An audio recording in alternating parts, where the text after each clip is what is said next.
for those who baptize. And people say it doesn't matter. Others say, no, it matters.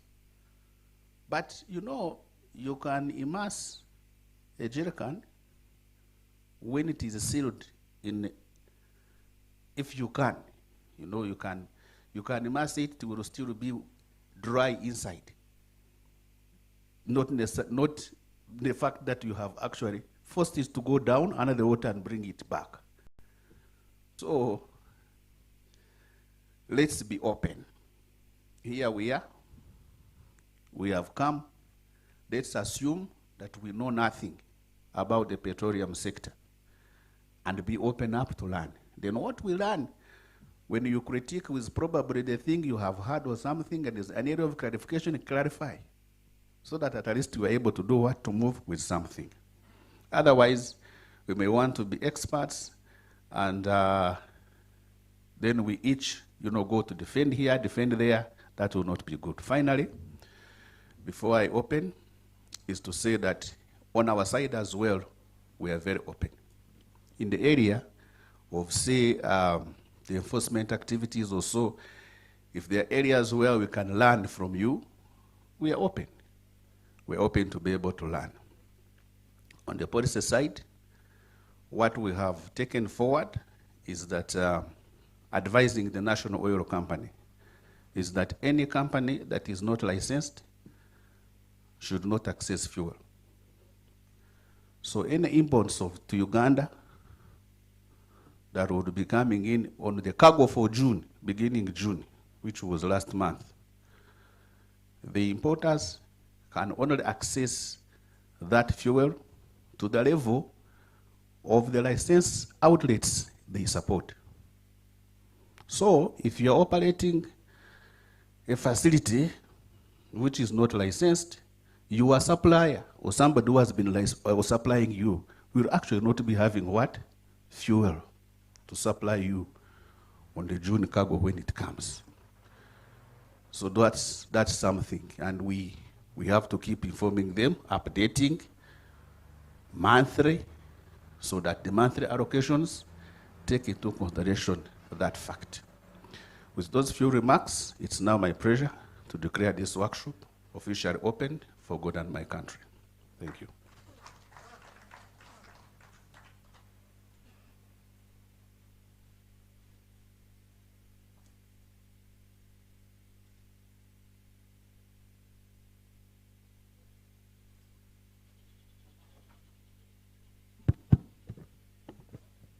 Thank you so much.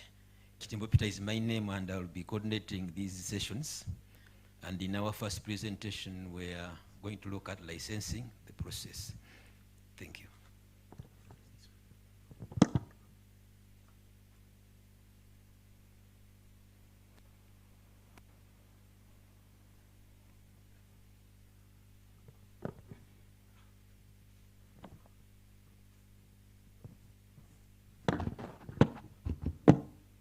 Good morning, ladies and gentlemen. Keith Abesigam Kama is my name. I'm a Senior Petroleum Officer Licensing, Ministry of Energy and Mineral Development under Petroleum Supply Department. You're welcome to this workshop. Our Commissioner, thank you for the wonderful opening remarks. They were very, very educative. Thank you so much. I'll take you through the licensing processes and our presentation outline. I'll go through the introduction, justification, the licensing process, the procedures.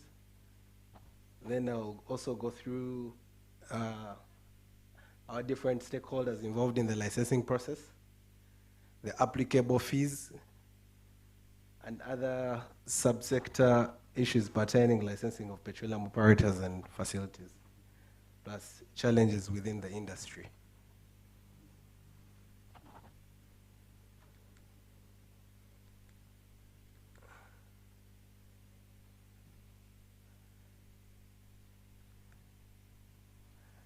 As you're well aware, our industry is, we have regulations or laws that guide the industry. That is the Petroleum Supply Act as amended. You're well aware it was amended in 2023. That provides for anyone intending to enter the petroleum supply chain to apply to the Commissioner of Petroleum Supply for grant of petroleum construction permit or a petroleum operating license. A petroleum operating license, there are different operating licenses depending on what the applicant wants. That is, there is storage, there is exportation, importation, wholesale, industrial consumer, among others.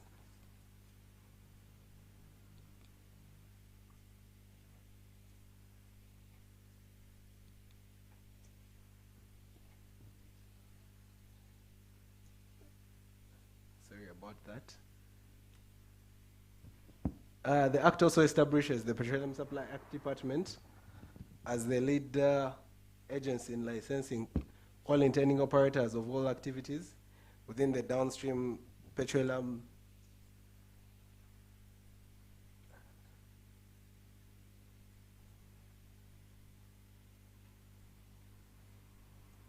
We are good to go?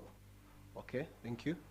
The Act also provides for a three-stage licensing regime, specifically for petroleum facilities. That is the Petroleum Facility Construction Permit. Then we have completion certificate and petroleum operating license. Each stage has its own requirements, as is indicated in the regulations, or as guided in the regulations, the Petroleum Supply General Regulations of 2009,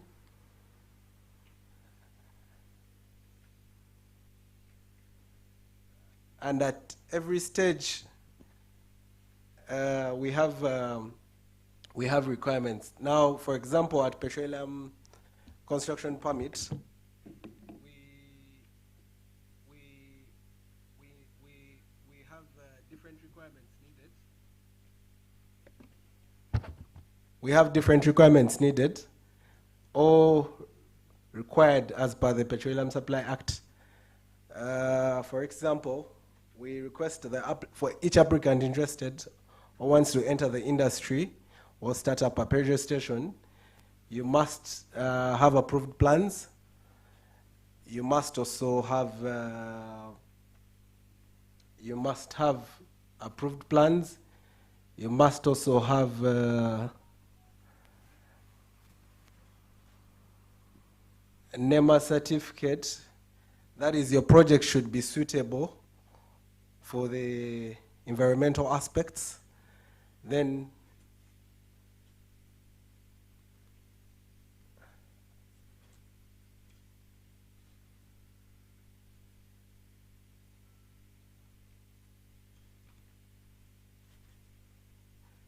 yeah, thank you very much. You must have approved drawings from local authorities, respective local authorities. Then as another requirement, should look at the building permit, look at the business plan. If your company is registered, you should submit or attach your certificate of incorporation. Then you should also attach your URA certification, that is the tax clearance certificate. Then you should also show us your project cost. You should cost your project. That is the bills of quantities.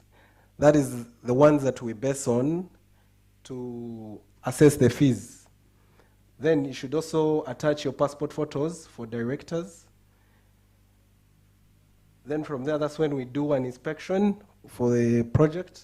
Then evaluation is done, and then you're assessed, payment of fees, and you're issued your license.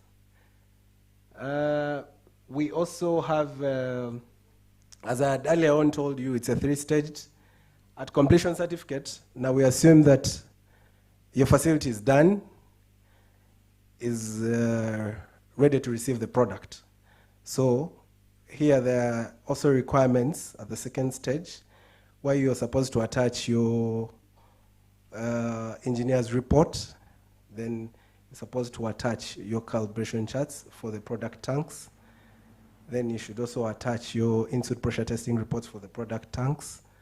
Then you should support to attach your pictorials or the pictures of the station to show us on the file that indeed your facility is ready to receive the product. So once that is done, it will also go through the process. It is evaluated, we do the inspection.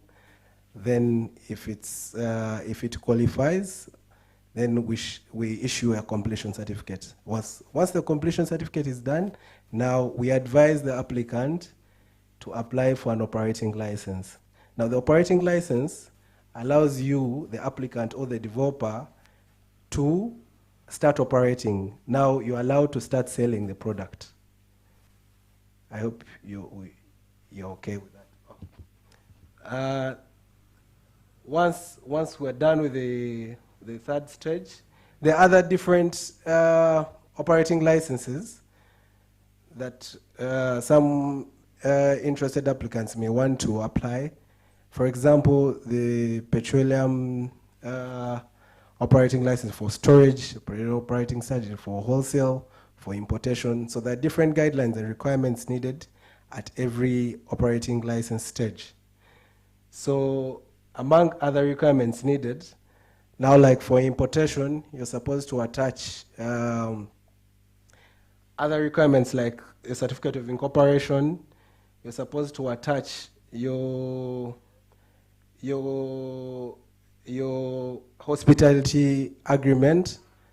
Now, if you don't have if you don't have a petrol station and you don't have proof of storage, we normally encourage applicants, or as guided by the Act and the regulations, you're supposed to attach your hospitality agreement. That is proof of storage that once you bring in the product, you have where to store. You have a hospitality agreement with one of these storage oil marketing companies that have storage space. Same as wholesale, same as storage. For storage, you're also supposed to go through a whole process, acquire land, sizable land. You're supposed to get an EISA, that is an environmental impact assessment certificate, that you'll attach on your requirement. Then you're good to go with other requirements needed. We have different stakeholders involved in the approval of petroleum facilities. And among others, we have the Physical Planning Board, which helps in localization. Then we also have the Uganda National Bureau of Standards. This one helps in like the calibration charts. They calibrate tanks for the petroleum products. Then local government, there are physical planning committees in different respective local governments, where they approve plans and they issue out also building permits. Then also among our stakeholders, we have the National Environmental Management Authority, which helps us issue out the national environment, the EIA, the Environmental Impact Assessment Certificates, that makes that gives the project suitable for the environment. Then we also have the MEMD, Ministry of Energy and Mineral Development, which is the lead agency. We have Ministry of Gender, Labor and Social Development, which touches on the aspects of safeguards. Then Ministry of Works and Transport.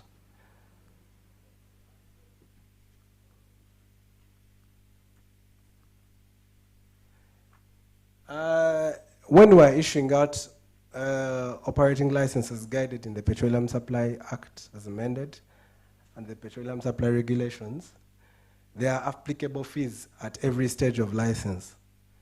Apart from completion certificate we don't. It's free of charge. As per the Act, you're not given any fees assessment. So it's only construction permit and operating license. Completion certificate is free. It's not charged.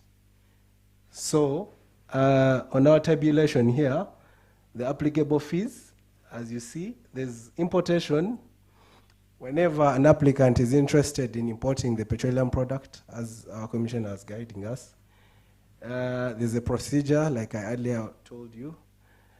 The fees applicable, once you're successful through the whole entire procedure, you're charged 3 million. And this 3 million goes for 10 years. Exportation, if you want to start exporting petroleum products, applicable fees is 1 million, going for 10 years. Retail operating license, that is now the petrol stations. Once you're done with the whole entire process successfully, from the construction permit to the completion certificate, now you're ready to start operating and dispensing and selling the petroleum products. You're given applicable fees is 1 million for 5 years. Then there's wholesale. If you want to start wholesaling, it's 1.5 going for 5 years. Storage, 3 years, 3 million going for 10 years. Industrial consumer, these are factories, industries where they use product for their industrial consumption. It goes for 500,000 for 10 million. There's processing, which goes for 3 million for 15 years. And there's pipeline transportation, which goes for 10 million, 25 years. Then there's surface transportation, which goes for 1.5 million, going for 5 years. Then the petroleum facility construction permit is based on your project cost. But as given in our tabulation, it's assessed on 0.1% of the total project cost.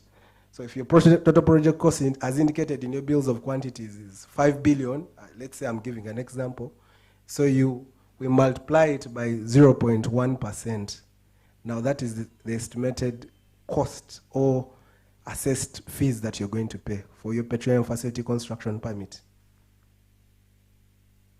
There are other subsector issues pertaining licensing of operators and facilities, and among others is transfer of licenses. An example in point is, if let's say company A has been operating, maybe I could give you an example of Dawn Petroleum and Total. So if Total has gone in agreement with Dawn and wants to trade as Total, and they have an agreement attached, they write to the commissioner requesting for transfer of license from Dawn to Total Energies. So every transfer is subjected to a cost, which is half of the applicable fees as indicated in the tabulation. So let's say if you're paying now for a retail license, you're supposed to pay about 1 million shillings for 5 years. So when you're requesting for a transfer, we charge 50%, half of 1 million, which is 500,000. If you're requesting for a transfer of license, maybe importation, which goes for about 3 million, and you're transferring, you pay 1.5 million. Other issues, if you want to decommission your facility, most especially some of them are road projects. You find they have a construction going on, but then now they want to, the project is done, they want to decommission. Now, we request, as the Act says, you're supposed to write to the commissioner requesting for decommissioning of the facility. You inform in writing. Then the other issues are, sometimes people confuse what a filling station is and what a service station is. In simple terms, a filling station and a service station, they're totally different. A filling station, just like you hear filling, just a layman's language, it is just filling as you hear. But a service station requires, it has a number of components at the station. Maybe an example is a service bay, which a filling station does not have. Then also the size of land or the size of the project for a filling station is different from the one of the service station. Then in the event that your license has expired, you write to the commissioner requesting for renewal of a license. But among others, there are requirements that are needed.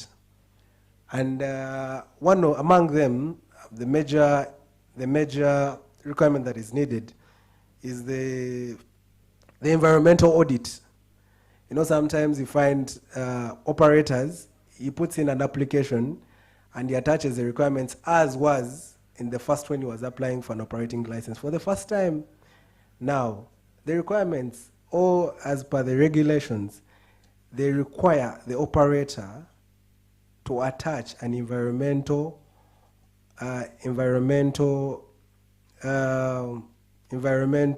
audit to ascertain the suitability of the project, because most of the times you find the project has run for about 5 years. So it is subjected to an environmental audit. Now, you get that environmental audit from the NEMA, National Environment and Management Authority, where you get a consultant, then he conducts an audit that you will attach when you're renewing your operating license. Then the other pertaining issue is the trading license for petroleum facilities by local authorities. Sometimes you find operators confuse the trading license from the petroleum operating license. Trading license is issued by local authorities, respective local authorities. Then the operating license is issued by the lead agents within the subsector. That is the Ministry of Energy and Mineral Development. Lastly, these are the challenges sometimes that we face in the industry. Limited budget to support the activities under licensing. Sometimes we are constrained, and you find we have a number of applications, but because of the budget constraints, we delay a bit. So that is among our challenges, but sometimes we try as much as possible to make sure that we deliver, make sure that people's applications are worked on in time. Then lack of awareness of the licensing regime by stakeholders. Sometimes people don't take keen interest in the licensing regime. You find there are certain requirements that are needed when someone is interested in entering the downstream industry and is not aware about the requirements. So you find now such workshops are very much important for someone to be aware on the steps to guide in the industry wants to join. Then also lack of awareness of the petroleum facility standards by stakeholders.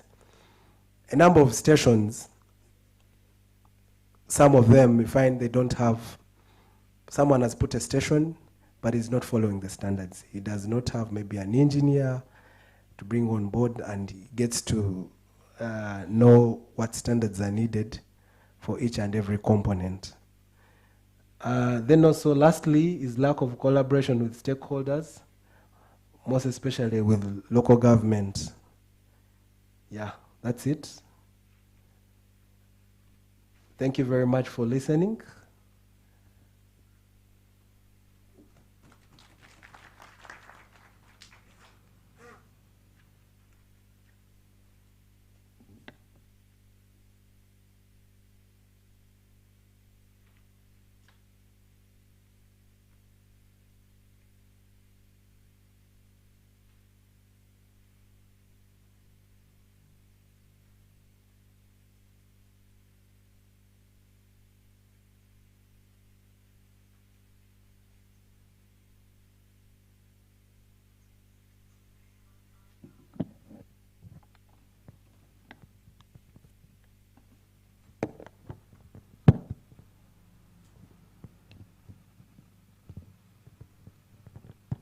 Good morning once again. My name is Dean Tashobia, and I work as a Principal Petroleum Officer in charge of standards in the downstream department at the Ministry of Energy, and I will be presenting on standards. And I'm sure that if you are keenly following, you know that if you don't meet the standards, then you cannot be licensed. Okay? Even when it comes to your product, if it doesn't meet the standard, then it will not be allowed on market. So let's begin.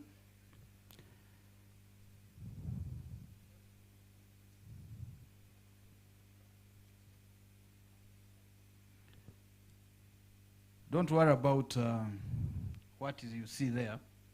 Sometimes it will not match with what I'll be talking about. Much of it will be talking. Okay? So what are standards as they try to make sure the presentation is well focused? Standards simply means that these are like documented rules or baselines where stakeholders agree in a certain industry that this is what we want to follow. Okay? And once it is agreed upon in that industry, then it means it is formal. And if the government says now we are going to follow this, then it becomes more of a legal document. So which means you have to follow in terms of compliance. Generally, that is the overview of what we shall be looking at. Shall be looking at what are the standards, the benefits, how are they developed, and what are the consequences if you don't follow them, plus how do you access them. Okay? So I have said that these are legal documents, and you have to comply if they are mandatory, whether you like it or not. But where do they fall in the legal regime? So you can see we have the Constitution first, then we have the laws, the policies and acts, the regulations, then down there are standards. Okay? Now they help in operationalizing the above. So don't say that this person has come to my station. Under what law are you coming to audit whether I'm complying with a certain standards? No. It is formal and it is legal. So what are standards? These are documented baselines. It shows you how a product should look like. It tells you the other qualities of the product and how to perform some processes when you are delivering, for example, a product, when you are producing that product. If it is an infrastructure, for example, a station, how should it be built? Okay? What is the layout? What are the materials used? How about the workers who work there?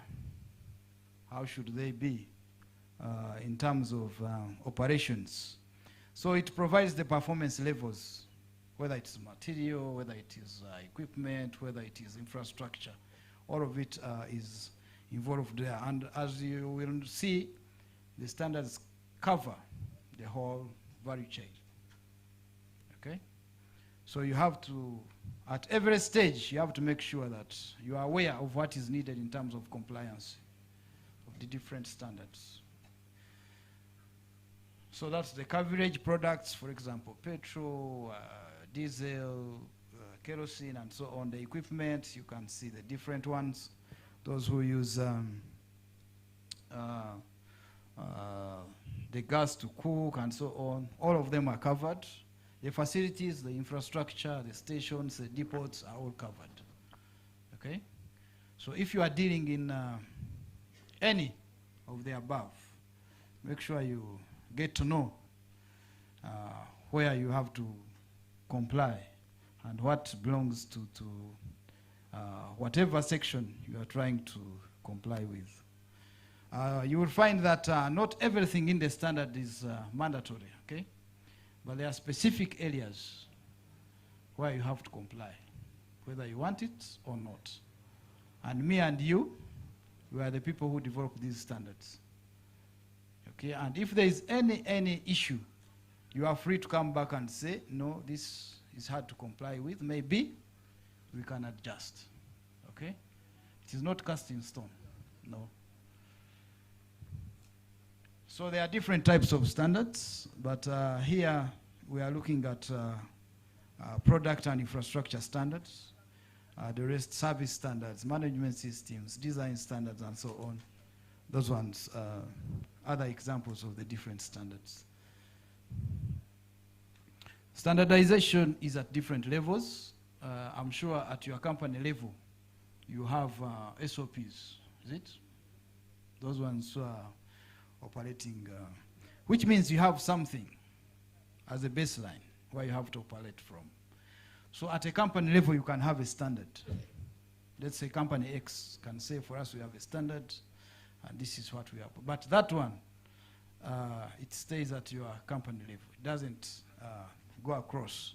Only if you are a multinational company, you may have a company in Kenya and Tanzania and so on, and they may be operating under the same company standard. That one can apply. Then you have national standards. This is at the national level. For example, as a country like Uganda, we have our national standards, which are legal and where you have to comply. And everyone is involved. The key stakeholders are involved in developing and agreeing on development of that standard. Then we have regional. You are aware in East Africa, for example, we have standards which cut across. For example, for fuel, if it is agro, the whole of East Africa, we comply with the same standard, which means that the different countries sit and agree on one standard to follow. So if you are exporting your product or importing, it is very easy to trade. So as you can see now, we go into issues of promoting trade. That's why we have these standards. Then you have international, where the different countries across the globe sit and agree on one standard. If it is fuel, for example, what should be the parameters? Okay? If it is sulfur in fuel, what should be the content? So they sit across the globe and they agree on one standard. That means also you are promoting international trade. Okay? If you are importing, let's say, gasoline from US, and you are implementing the same standard, there should be no barriers to trade. That's what it means. This means that also the World Trade Organization is involved, because there should be no barriers to trade. You should be free movement of goods and services. The benefits, you can see, promoting fair trade, reducing illegal vices, losses to the consumer, impact on environment, health and safety. Those are the common benefits which cut across, mainly in different sectors. The second and most important also, it gives you the same level of operations. If it is company X, it is trading in the fuel, let's say diesel, it operates at the same level with company Y. Okay, so there is nothing like favoritism in whatever. Of course, that is a benchmark, okay? But it's like you have this hall. You can decide, say, this is a benchmark. We have a tent and some tables and chairs. Okay, it's a benchmark. But you can decide, say that for me, on my table, maybe I need a certain scent to be put there. That's okay. Okay, you can add on whatever you want, but meet the benchmark. Okay, yeah, and that comes to an example, for example, of the fuels. Huh? You know, the V-powers and so on. You have the regular, and then you have the V-power and so on. So that means that V-power to be the way it is has to first meet the what? The benchmark. So you can add in some other additives to whatever to improve its benefits. But first of all, you have to meet the benchmark. So the vehicles you import here, we import, they meet the standards of that fuel. That's the first line of regulating the fuel. they all meet the baseline. Then another issue is, are we favoring company X or Y? I think if you are going to fuel your cars, you may say, for me, I fuel at company X only, isn't it? Why? Because you trust that company. Okay? So if you are implementing the standards across the whole value chain and all the dealers, that means you are building confidence. Okay? That's why you got company X to fuel your car. Because you trust them. Yeah. The rest, the normal issues, value addition and so on, which is cuts across. So how do we develop the standards? How do they come about? It's not that we sit at the ministry and say this, okay? Of course, as a ministry, that's why they give us the jobs. To do what? Make sure that there is sector development, okay? Otherwise, if we are not contributing to sector development, then we have no jobs, isn't it? So we have to make sure that we align with the vision of the country to make sure that development takes place within the subsector, in this case. So we have to look to internalize this subsector and see what is needed to develop this subsector. That's where now we find that we shall propose and say, okay, this standard is needed for this sector to move forward. Okay? Assuming that, for example, fuel is not regulated, like everyone can come in with different fuel and, okay? That means that you are hampering development. No organization in the subsector. So in this case, we propose, if there is a need, the proposal can come from any different stakeholder. You can be a consumer and say, no, this fuel is bringing problems to us. And you come and say, okay, what do we do? Then we shall look into the issue, and then we start from there. If it warrants to move forward and have a standard, then that is the proposal stage.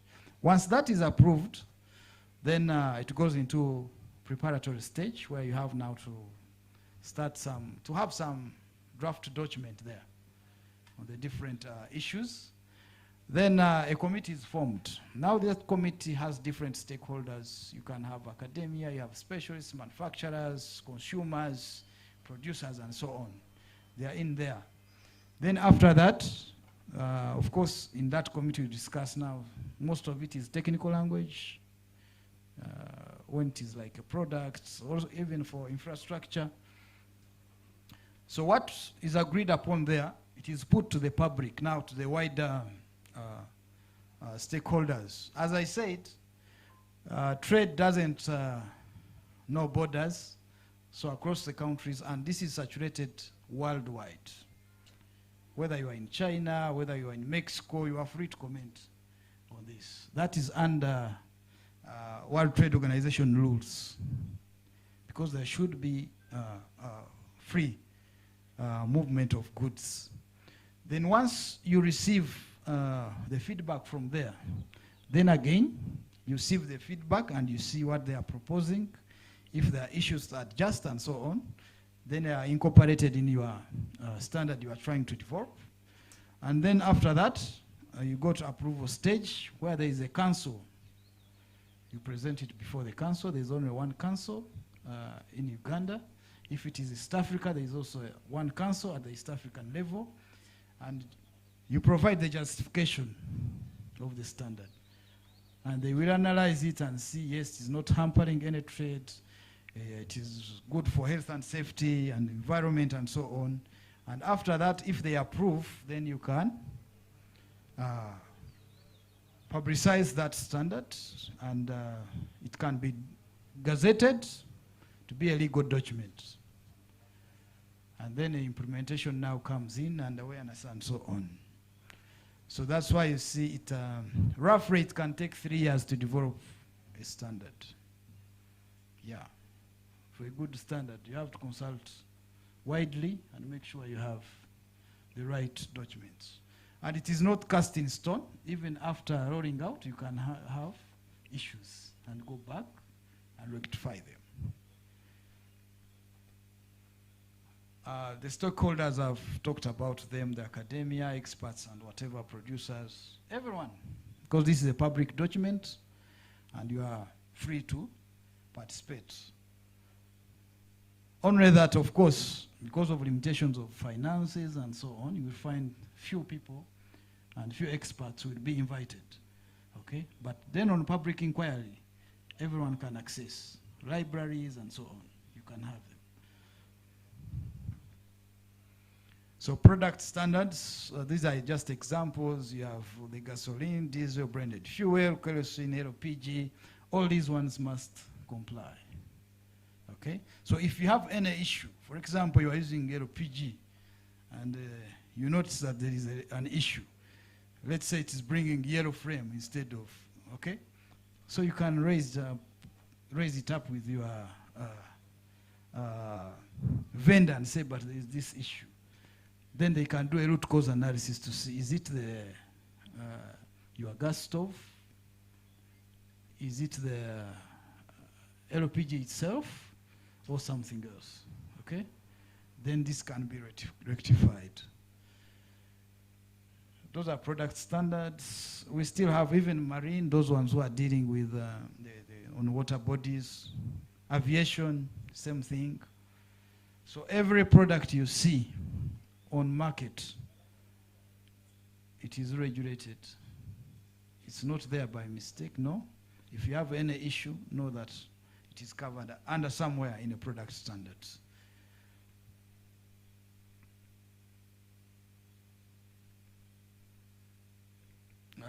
Those are examples. Lubricants, those who have, who use lubricating oils and so on, they are all covered. So there should not be an excuse of not complying. If you are a trader, a distributor, or even a consumer, make sure you are protected, okay? Infrastructure standards, we have depots, we have the service stations and the filling stations, they are all covered. The way you build them, are they meeting the standards? I mean, can you have good food from a bad saucepan? You can't. So it starts from there, okay? Because assuming that the tanks have a problem and there is water in the tanks and you are putting fuel in your cars, automatically your car will have a problem, okay? So those are the issues. So when we are inspecting or auditing these systems, you can't check the fuel before you look at the infrastructure, isn't it? That's why you see if you are applying for a license, you have to look at infrastructure first. Is your station in order? Does it meet the standards? After that, do you have the trucks to bring in fuel? Do they meet the standards? Such things, okay? Until you reach the product. Now, when you bring the products, will it be complying? Make sure that the whole value chain is covered and the supply chain. And if you have any issues here, you can come to the ministry and say, but this, even if you don't know how to put them in order, we can help you to interpret some of these technical issues. Well, that's an example of a station. I don't know in Masaka, do you have such things? Or you have the other different ones? Huh? So you can copy. Huh? You can copy and say, yes. Maybe also the way it looks can also attract customers. You never know. Yeah.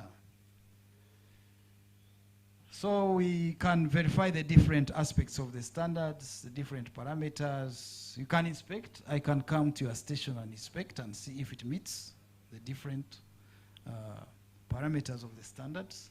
You can test if it is fuel. They can be taken to the lab and they test the different parameters to see if it is. You can measure using the different tools. For example, scale. If I put your cylinder on a scale, how much does it weigh? I can tell, okay? How much gas is there. You can do statistical analysis. You can do benchmarking from the different, you can do audits, certification, compliance, and so on. Also, you can do feedback checking, okay? Yeah, he can ask you if you have been my customer. He can ask you. And you say, no, but my vehicle is not responding well when I put fuel in my car. You get it? So I can know that there is something wrong. Or either my tanks are not good, or there is some contamination somewhere. So those are different effects of bad fuel. Of course, some of you fuel and then the car is not responding, and then you go to the mechanic, they tell you, no, you took bad fuel, let's wash the tank, and so on. Those are the issues. Then the exhaust fumes, the corrosion, and so on, you will find that you are having problems. Of course, this is not for only cars, for all the different consumers, whether it is a generator, whether it is a motorcycle, all of them are covered there. So if you are meeting the standards, that means you will reduce on these costs. Okay? Yeah, these are, you will put that money that you will be parting with consuming bad fuel to other investments.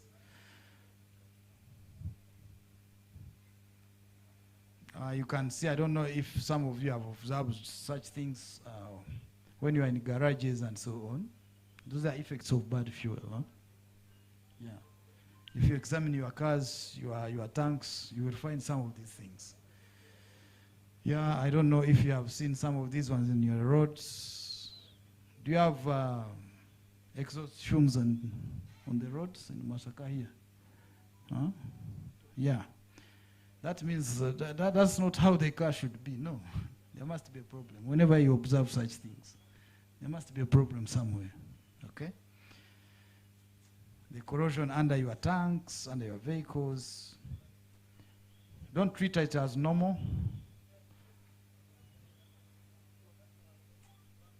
You have witnessed some fires, some accidents. That's why I tell you that even the vehicles that transport fuel, they are also regulated. Okay? Yeah. So you can see somebody here was transporting fuel in these are our normal plastic tanks. Huh? Yeah. But you know, these are our people, and this is our country. But we must make sure that we bring them on board and they comply. Okay? And that's why we are here for awareness.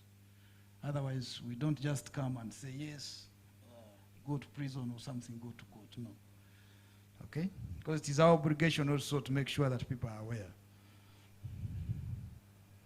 Yeah, same stuff, the risks and dangers. You can see the fires there. If your house is very nearby the station, you can be consumed when you are sleeping. Huh? Or if there is a school or something like that. So that goes also to the planners, the engineers, the environmentalists who do those assessments. I mean, what are you saying? If you are putting the stamp there, what are you trying to do? Okay? Is there safety? If you are planning for the city, where should the location of the stations be? What distance to the schools, the churches, the markets, and so on? Very, very important. Just that the accident hasn't happened doesn't mean it will not happen. You must mitigate before it happens. Same stuff here. You can see somebody has a station and there's electricity poles here. I mean, if there is any spark here, who will control the fire?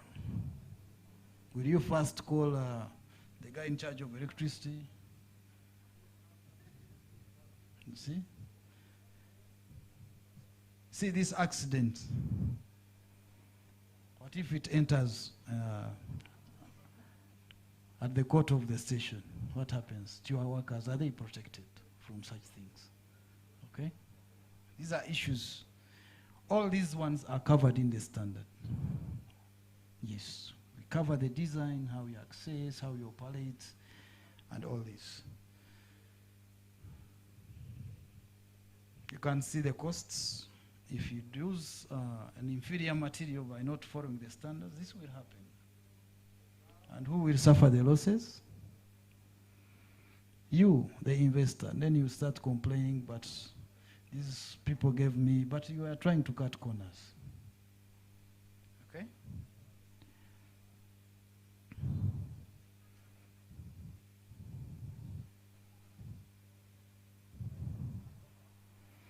So you have, I think we have witnessed some of these issues where you have like kids, you know, they want to feel high, so they sniff for fuel. These ones are trying to they call it milking the tanker, yeah? Something like that. Some have water, fuel bottles put in soda bottles, and they are selling. So who is comfortable with these situations? Okay? So whoever is responsible should pray the Lord. Make sure you safeguard both human life and the environment. Those are effects of the different, those guys who try to feel high, yeah? Who are consuming it will be life-threatening, and it will be for life if you leave those young guys to sniff on that fuel. So how do you access the standards? You know that here we have a standardization body, and it is across the world. Each country has some organization responsible for standards. And here in Uganda, it is Uganda National Bureau of Standards. But we are the sector lead, okay? So whatever we do it in conjunction with UNBS in terms of standard development and implementation in our sector. So that's their websites and so on. They have different catalogs which you can go and access. The numbers are free. You can give them a call and ask them whatever you want. Also, when you come to our ministry, we can advise you on some of these aspects. Yeah. So you keep engaging. Thank you. Next, we shall have a presentation from Mr. Hatim on blending.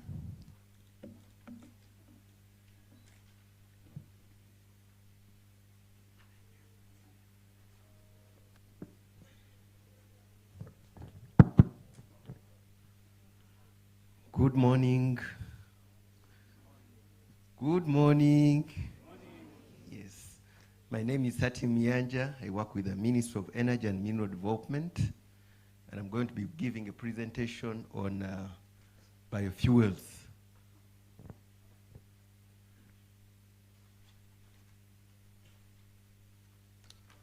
Thank you. Next slide.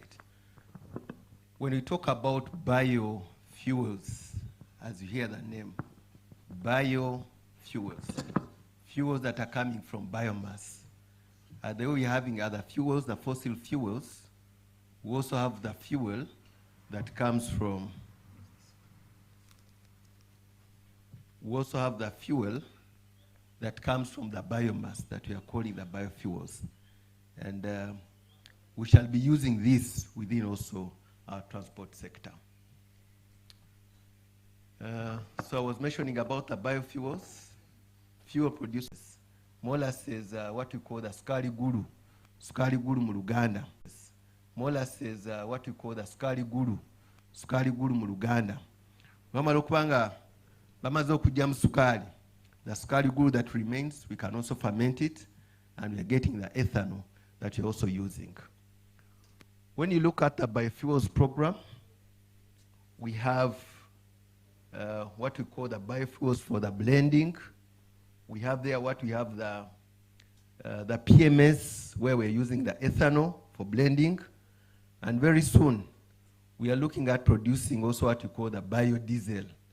And that one we shall be blending it with the diesel, or what we call the agro. Then you must have heard on the international scene, some countries have started blending their aviation fuels, what we call the SAF, the sustainable aviation fuels. You could have heard also our Uganda Airlines, when it goes to London, it picks some 2%. And as a country, also what we are looking forward is also to begin the SAF, the sustainable aviation fuel, for also our planes that are coming in here. Then also, we're also using the biofuels for cooking. Some of you would have seen the ethanol stoves we use for cooking. Some also have seen the way you use it in the local way to do also the cooking, and some also using it for the power generation where it's burned and then you generate energy for power. So this is how broad the biofuels are for using the transport sector, cooking, and also power. And I'm going to highlight how have we moved as a country in terms of also developing the biofuels. As a country, when you look at what are we looking at in terms of our commitment, in terms of developing the biofuels, one, we are looking at the energy security. Energy security meaning that as we bring in our fossils, but also we do our local production, we are trying to improve on our energy security. Two, we are looking at the environmental sustainability. Everything we are doing, we are talking about how can we be environmentally sustainable, to say at least we conserve our environment for also the more generations to come. So as we are producing this, we are looking at how can we protect our environment. And then we're also mainly looking at the economic development. When you see that as we are doing this production, transport of biofuels, and also blending, we are providing money to our people. It's money that we are reserving in within the economy. So it's one thing that we are looking at. My commissioner highlighted about the policy. When you look at this whole aspect, we are making a very big alignment on a number of policies, strategies, and plans. You can see we have the renewable energy policy of 2007, which is also like working towards also contributing to that. The Vision 2040, and also other policies also including our current one, the energy policy of 2023. It's one of the recent policies that we have in the sector, which I know that most of you also need to read and also refer to the same. In terms of also the act, to be specific, we have what you call the Biofuels Act of 2022 and also the Biofuels Licensing Regulations. Ino lyerimu kuteeka erutufuga mu nkola za biofuels de tulina, the Biofuels Act of 2022. And these ones are providing the legal framework in terms of how we're going to do the production, how are we going to transport, how are we going to store, and how are we going to blend the product. And one key thing about this act, we are looking at blending our products up to 20%. When we were developing this, a detailed study was done on the fleet, the cars, the tuk-tuk, everything that we have. And our fleet can ably accommodate blending of the product up to 20%. My colleague Dean has highlighted about the standards and also the same practice within this program. We have a number of standards that we have developed and we are following. We have the national standard for the power ethanol, the ethanol that we are using to do the blending. We have a standard on that. And this mainly applies to people who are using the production. We also check the same with the people who are transporting the very product, taking it to the blending stations. We have that standard. He also highlighted about the standard that we have for the blended products. We have a standard which takes care of the blended product from 1% up to 5%. Where you see the E, we have that when it's an E1, we have 1% ethanol, and then the 99% is the PMS. And also we have the same for the E10 and also E15. I will highlight further where we are. Currently, we are at E1. We are currently blending all our product that's coming in at 1%. In terms of the specifications, this is very, very key because I just need to make a highlight, but this is just also from our standard that we have. Our ethanol that we are using for the blending, it is 99.5% purity. And this is the bare minimum. Standard gives what is minimum, And what we've been achieving, we've been even achieving 99.9%, even up to 100%. And when you look at current, I was talking about the blending ratios. We started this program recently. Already the program has started, but the actual work of blending the product started recently at 1%, the E1, where now we are currently blending all our PMS coming product, or what you call the petrol. 1% is ethanol, and then the 99% is the petrol. And when you look at how we started, we have 4 stations where we're doing the blending from. I'm going to highlight further. But basically in Busia, we started in November 2025. Malaba, we started in Feb. Mahathi, it was end of January. And also we're doing the blending for our products that are coming in from Mutukula, from Tanzania at Mutukula. How are we looking at our progress? I already said that when you look at the product, our fleet can accommodate up to 20%. And we are looking forward to progressively move. We have a standard which gives us the product from 1 up to 5. So we're looking at to move 5, E10, E15, up to when we get to the E20. But all this will depend on how best we have the feedstock. And this also provides a very good opportunity for farmers to grow more feedstock in terms of also supplying to the program. I already highlighted about the compatibility, that the cars that we have can easily accommodate up to 20%, including the border borders, without causing any damage to our engines. In terms of our licensing, we know that we have a number of sugar producing industries. And you all recall, in 2020, when we went into COVID, a number of industries went further into processing the sanitizers. And you know, this is basically, it's containing ethanol. But most of them were processing that at a lower percentage.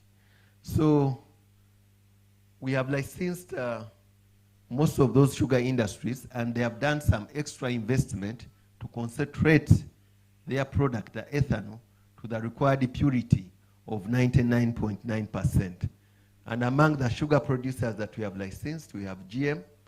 This is based in Jinja, Kakira in Jinja, Hoima, Mayuge, Kamli. And I think when you look at current producers now, GM is currently producing, Mayuge is currently into production, and Kamli is also into production. Others, they are also doing some investment within their facilities to ensure that they do also produce the product.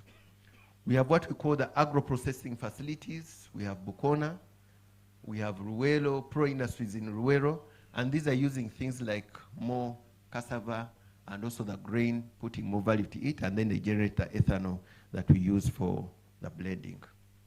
We have some distillers that are standalone, modern distillers. We have the Smart Start Industries. That one is located in Masindi, and all those are into production. Currently, if I would say that we've licensed about 13 producers of ethanol who are looking forward to supply the product. And what we have can take us even beyond the E10, but we have to move on progressively as the producers come on board. Where do we have our designated blending facilities? I've talked about we are doing the production. We have where we produce. We have licensed producers, those who move our product from where it is produced to where we are doing the blending.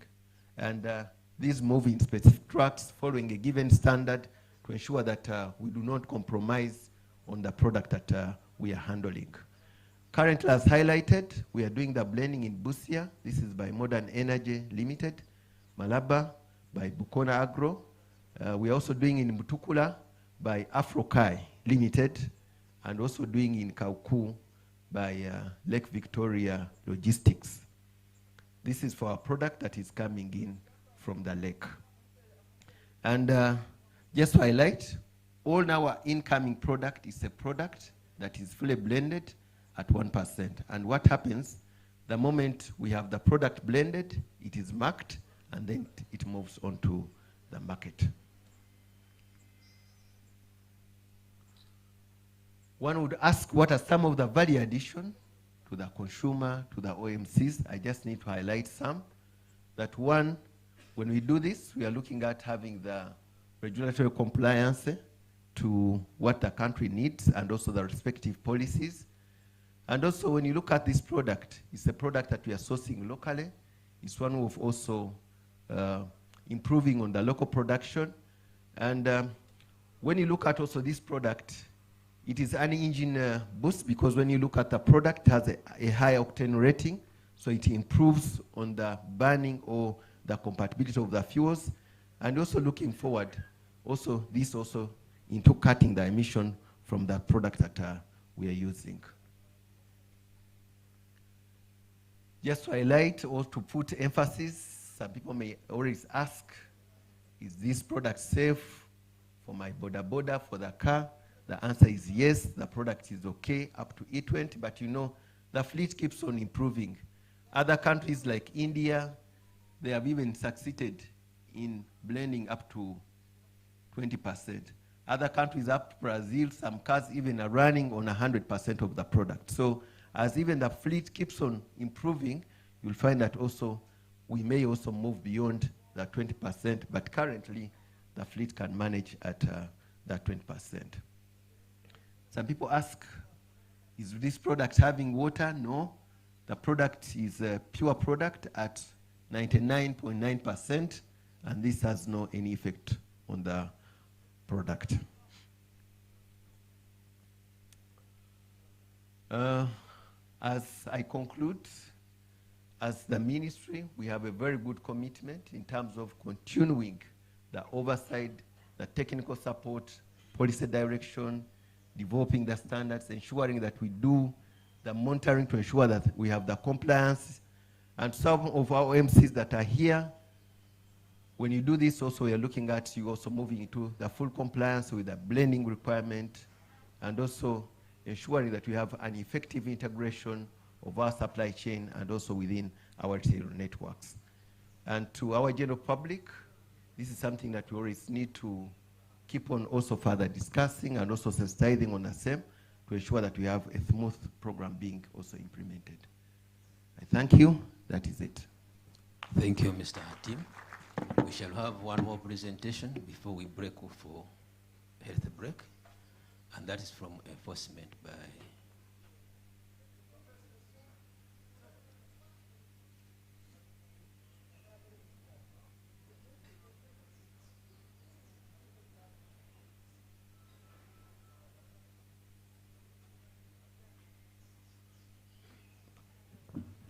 Ladies and gentlemen, good morning to you all.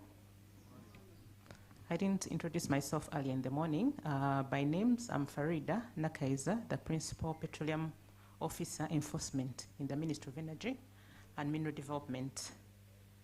Are you tired? You look tired. Huh? You're still fresh, eh? Okay.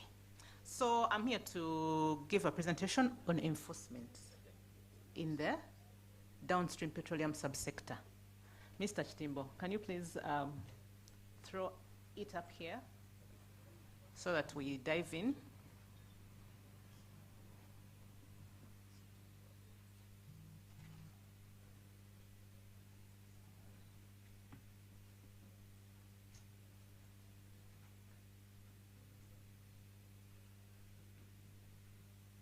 But generally, so far we've had presentations from licensing, monitoring, standards. What that basically boils down to is enforcement. After realizing that there's monitoring, there's the requirements for licensing, the requirements for standards, how do we ensure that the operators in the downstream petroleum subsector comply with the licensing requirements, comply with the standard requirements? So it is, at the end of the day, the enforcement that comes in to ensure that there's compliance with the set standards and licensing requirements.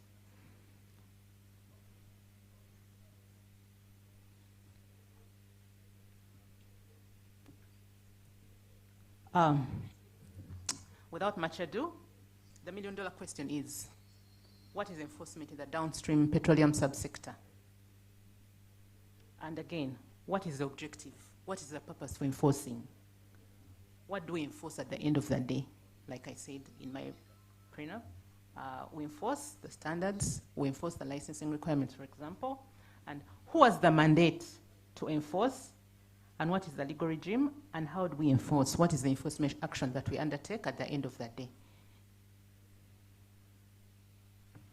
Go on, please.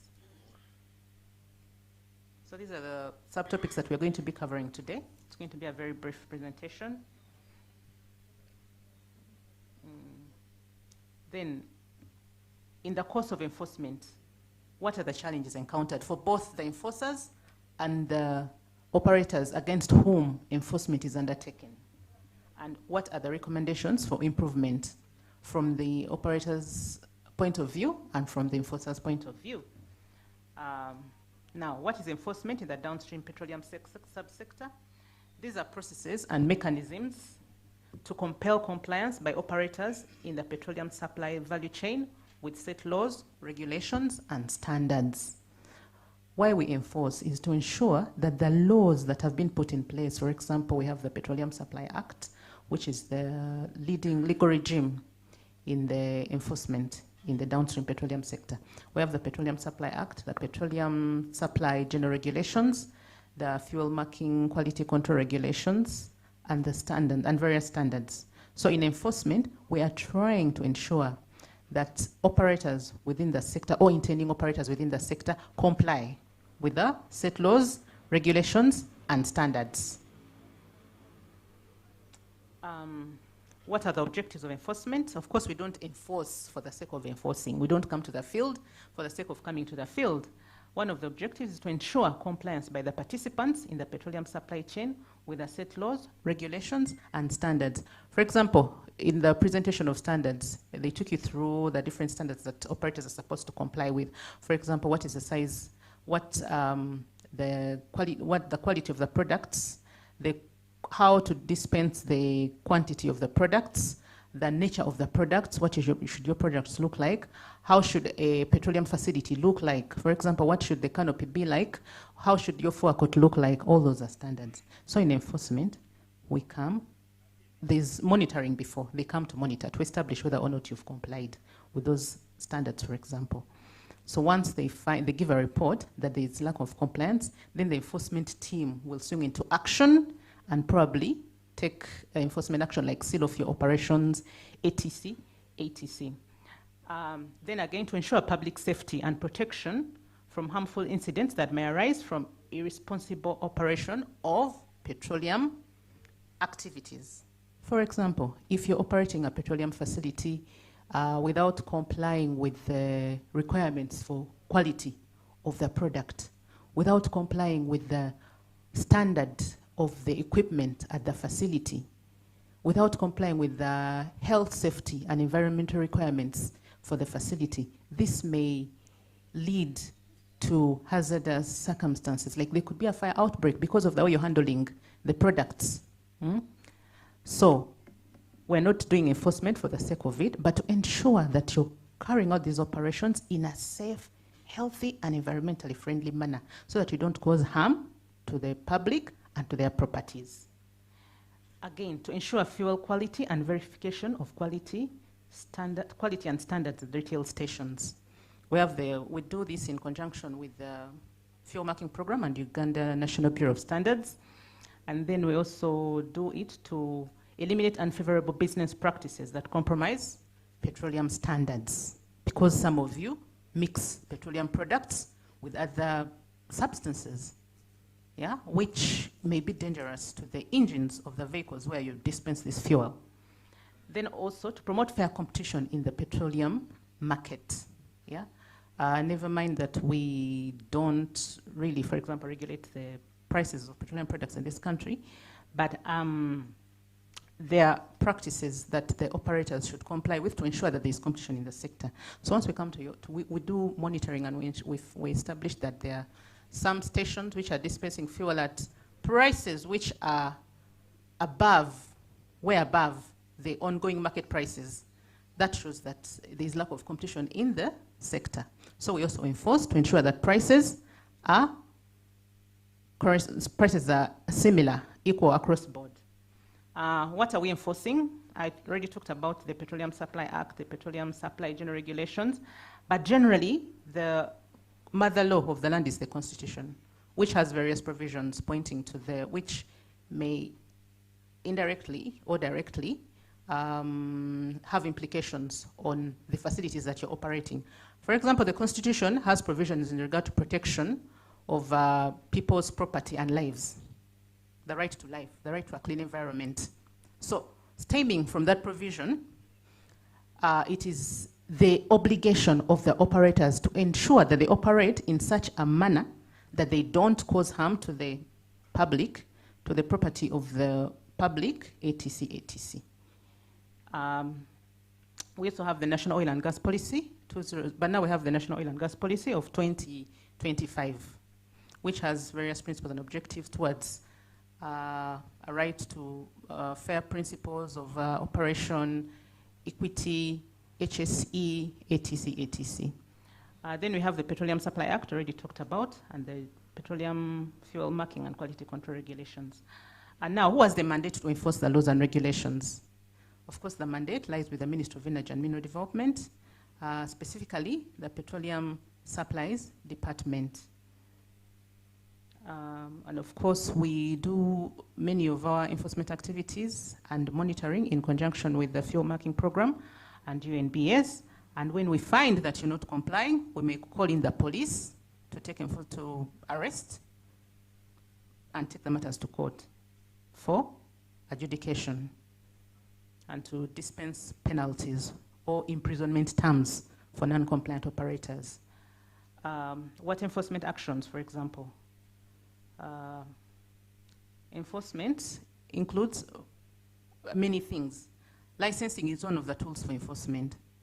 You know, it's a requirement in the Act that you cannot operate a petroleum facility without a license. So we require you to have a license before you start operating. The licensing guru has already taken us through that chapter. And then we have the monitoring and inspection is another tool before we get to the actual enforcement. We have to establish, have these people complied? Are the operators complying? If not, then the enforcement takes action. Then we have, carry on please. Then the enforcement itself, what does it entail?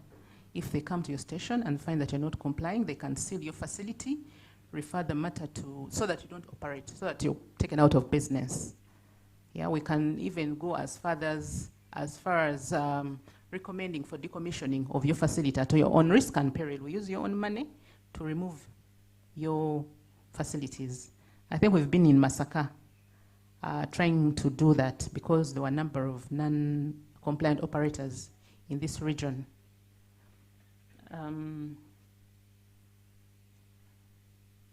Then, of course, matters can be referred to court. Then you can be sentenced to a term of imprisonment or fine or both. They can even imprison you or make you pay a fine or both imprisonment and fine, depending on the veracity of the offense. Then we can also give you a warning for first offenders. And we've given many of you warnings in this Masaka region. But the next time we visit, the warning period has come to one end. Continue. For the ones who have complied, for example, those who have obtained a license, doesn't mean that that is it. Still, there are certain obligations that you're supposed to comply with. If you don't, although you have a license, we may cancel and or revoke your license. If, for example, you're not complying with the health, safety, and environmental requirements, you're not complying with the quality and quantity requirements, you're not complying with the standards of how a facility should look like and how it should be operated, that may call for cancelling or revocation of your license. Then decommissioning. We remove your facility. We remove all your equipment. Thank you. There are a number of challenges in the dispensation of enforcement. One, I don't know why there are a number of people every time that start operating without having obtained licenses. That is a very common practice. We've been in this Masaka region. I don't know if you've noticed the enforcement activity in the Masaka region. the number of stations which do not have licenses, the number of stations who have not complied. Some have gotten construction permits, but they have not complied with the standards of construction. So we've been in this Masaka region at it. Then there also, much as we would want to, because this enforcement is to benefit the operators, the public, and also the regulators. Much as the operators think that it only benefits the regulators, but that's not true. We come here to ensure that we do the enforcement to benefit the public. However, there are inadequate funds to ensure this. Funds are not always readily available to do so many, for example, campaigns to sensitize the public about the requirements of establishing a petroleum facility. Then there's also a lot of ignorance among the stakeholders about the relevant legal and regulatory requirements for the development of a petroleum facility. So that is why we undertake such workshops to ensure that we pass on knowledge, pass on information on what these facilities should be like so that you're not got amongst the non-compliant operators. Recommendations, of course, we need more funds from the side of the regulator to ensure that we carry out more of these sensitizations so that these sensitizations, I don't think they represent a good representation of the population in Masaka. There are so many people who'd want to establish such operations within the downstream petroleum subsector, but they cannot be here because of the funding. So these are the people you're going to find putting up petroleum facilities in future without complying. So we need to reach the grassroots. We need to reach the farthest person and pass on this knowledge and information if funds permit. Another recommendation is to increase sensitization drives amongst the stakeholders. Thank you very much. I submit. Thank you. Let's have one more presentation before we go for break. And during break, we shall have the launch of the LPG outside as we take our cup of coffee. So the next presentation is from SICPA. The agency, the ministry has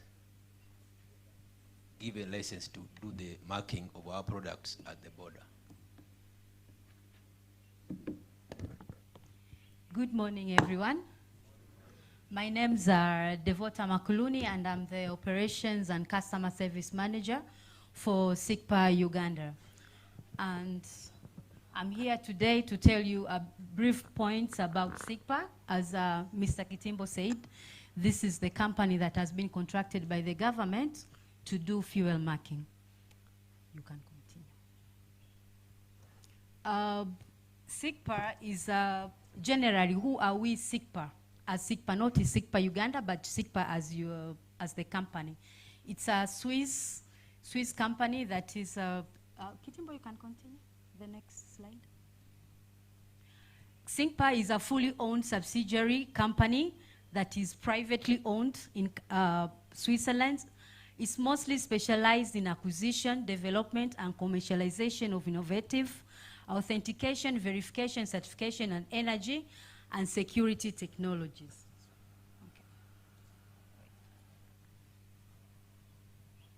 Okay. We use XRF technology. Our technology is SIP1 accurate in determining the marker level, and it has been approved by all automotive association. We use the marker that we use does not change or modify the characteristics of the fuel. During the test, no additive is inserted into the fuel and the fuel is modified. It is a non-destructive and reliable test. Why was I going quickly in our technology? As per the previous speakers that were really sensitizing on standards and how things should be done, you can see that we are meeting the standards. Because in order to do fuel marking, you need a product that when you mix it into the fuel, it does not change the quality of the product. As I said, we were talking about SICPA generally. We are in all those countries. Uganda, Tanzania, Kenya, Mozambique, Mexico, Albania, Brazil, Georgia, Philippines, Dominican Republic of Niger, Kosovo, Saudi Arabia, Ivory Coast, and Morocco. In SIGPA, we understand the fuel business and how precious it is. Now, as contracted by the government, we understand that we need to secure the product that we use very, very safe so that people don't get their hands on it and we destroy the project. To do that, we have ventured into the Masaka security. That is our most top priority in the list. So we store our Masaka in very secured and locked warehouses. As you can see in the pictures, in every of our sacred places where we put RAM, we have cameras, digital attendance. You cannot access, actually it's a dual attendance. You have to access with another person. And also we have fingerprint machines. We also have quality controls internally. We have daily inventory and sampling of Masaka stock from main storage tanks, distribution tanks. Marking containers are being performed on a daily basis by our team of trained supervisors and senior managers. We just don't end up of providing the Masaka to the government, but we internally also check if that Masaka is per the standards. That's just a picture to show the latest technology that we have, the machines. These are usually mounted to what we call mobile labs. If you have seen Unbs coming to your fuel stations, checking your stations, those are the machines that they always use.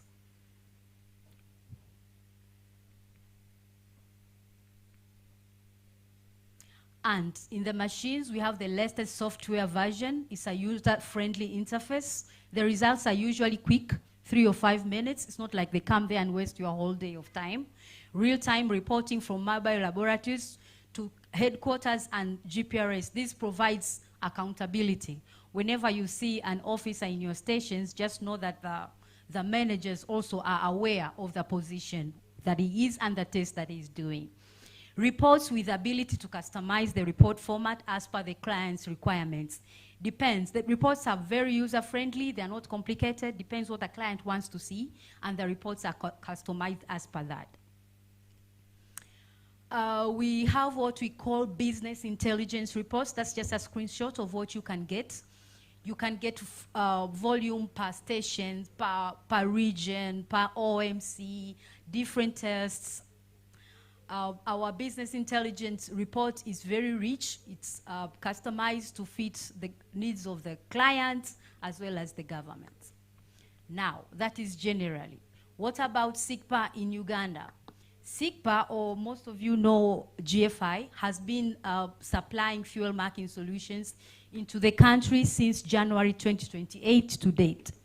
However, when we started, the scope was just supplying of the RAM itself to the government.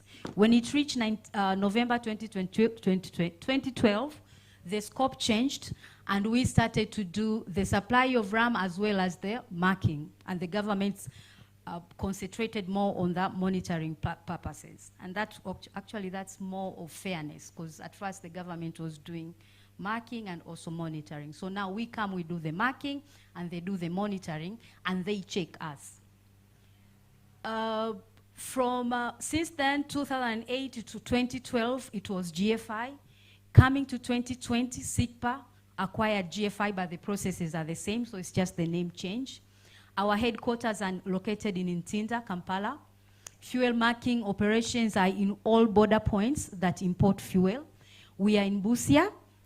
I would say Busia, now that is both these days, we are in Busia and Dabani, but from Busia we get fuel from Kenya. We are in Malaba, the same. Busia is mostly from Kisumu and Nakuru, while Malaba is mostly from Eldoret. We are also in Mutukula, we get fuel from Tanzania. We are also in Mahati, we mark their fuel that comes from the Kenyan side through the ship, as well as sometimes we call ad hoc operations. What are ad hoc operations? Now, it's a law, as they said, my previous speaker says, that we are mandated to mark local taxable fuel. Now, assuming for you, and we know Uganda is a landlocked country, all fuel comes through either Kenya or Tanzania. If you declare that you're only going to use Uganda as a road and you are taking fuel from Kenya and you are taking it either to Congo or to Rwanda. And along the way, God forbid you get an accident and you lose some of the fuel. And you see that it doesn't make economic sense, business sense, to continue with what is left, what is salvaged to the country of destinations.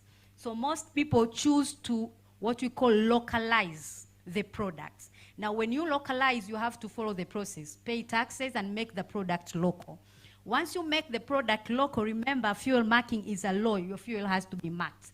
So you may call us to where the accident is through Unbs and through the Ministry of Energy, and we will come and mark the fuel from where the accident, or maybe usually in some cases, usually a URA station where the truck is. But the mandated marking points are there 4.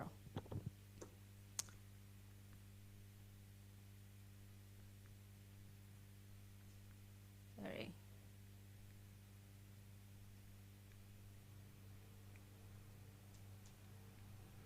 Now, what is the process of marking? When a truck arrives at any of the 4 marking points that we have mentioned, a truck has to have the following documents: bill of lading, and if you are a if you are an AGO or an IK truck. If you are a PMS truck, as we said, the government has introduced the blending, so you have to have what we call a blending order. You have to have an exit note. Why an exit note? This is what will show us that you have paid taxes to the government. And you also have to have a calibration chart. Why a calibration chart? Because this is what will give us guidance on how to mark your truck. We mark as per the observed volume, not declared volumes. SICPA verifies the documents and documentation, and the process starts. Once we verify that what you are declaring is what you pay taxes for, we start the process. We dip, we check densities and temperature of the fuel that is registered. We calculate the volume, and density is computed in comparison with the bill of lading or blending order and exit note. Marker is dispensed into cylinders according to the marking order. The driver and agent, together with the SICPA representative, verify the quantities on the marker before doping into each compartment. All parties sign and acknowledge the witnessing of the process. This is as short as the process of marking is.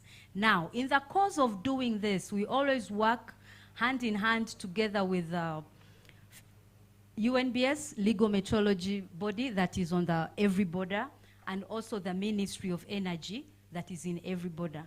If you can see point number 3, we say we do dip, we check density, and we also check the temperature. If in case, we always do check the little checks of density, just how much you're carrying. If your fuel is in the range of what is acceptable in terms of PMS and AGO. Should it be with outside the specified ranges, we refer your truck or your product back to the Ministry of Energy, where they have machines and they do more extensive tests. If, for example, in the course of calculations, we see that, as the other speaker said, that your calibration chart is giving us mismatches. And it is very important for people to have valid calibration charts because, as we stated earlier, we mark as per observed volume. If that calibration chart is giving us wrong measurements, will end up making us either overmark or undermark. So when you see that the calibration chart has mismatches, before we proceed, we refer you back to the legal metrology office. Also, how does URA come in? If we see that what you declared to URA in your exit note is not what you have in the bill of lading, before we proceed, we send you back to URA so that you can reconcile the figures for the next processes. But basically, that is the entire marking process. At first, I said about the quality control checks that we do globally, since SICPA is an international country, it's an international organization, but also we have internally QC and controls in Uganda. In every marking site, in every border point, we have presence of SICPA Uganda experts and management on ground at all times. So if you go to Mutukula, if you go to Mahati, if you go to Malaba, if you go to Busia, you will find a managerial position at site, that only so that we can ensure that our clients get the best. We have dedicated supervisors at all sites from the beginning of the day to the close of the day. It's not like we have one supervisor running through multiple sites. We have tight controls. SICPA laboratory in Busia for sampling and QC controls. It's the same machines that your UNBS legal monitoring team uses when they come to your fuel stations. We can do the same tests with for the OMCs. Sometimes they go through Peter Kitimbo, and we can do the same test for them. I tried to say this earlier a little bit during the fuel marking process, but generally, as SICPA, we do not work independently. In our course of operations, we work with different government bodies. At the border points, as we said, our marking process is there to ensure that your documentation is correct. And as per the project, we are only mandated to mark local taxable fuel. So how do we make sure that this fuel has paid its taxes? That's where URA comes in. Whatever document we get from URA, we check what you declared. Is it what we have in the system? The same I also mentioned about density verification. If your density comes and it's different from what you declared, we refer you back to the Ministry of Energy team. And in so many cases, if your volume does not match, we also refer you to URA team. And what happened, what have we seen? We have seen people trying to manipulate.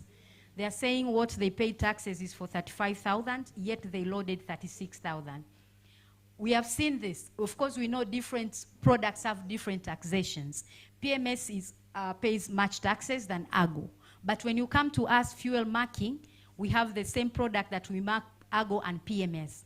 And you know OMCs and some people, they know that. So what they try to do is to cheat.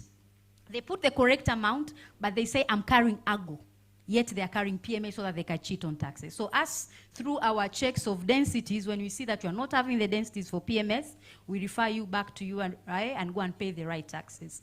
We also have seen forgery of documentation. Someone takes another exit notes, just change a few digits to come to this, but we have strong applications that are linked to URA system, that if you can forge a document, but when we check in the system, if it's not matching, there is no way we can work with you.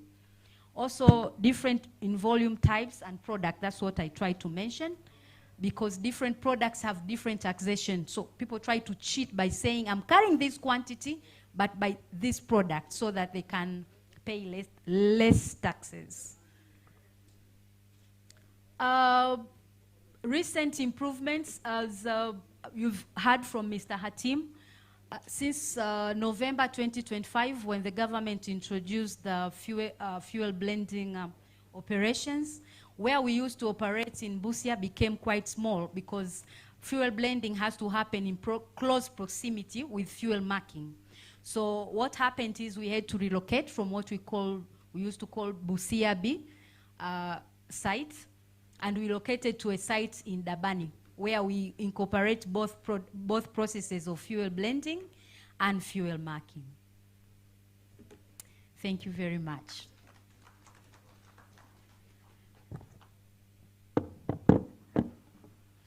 Thank you so much, Devota.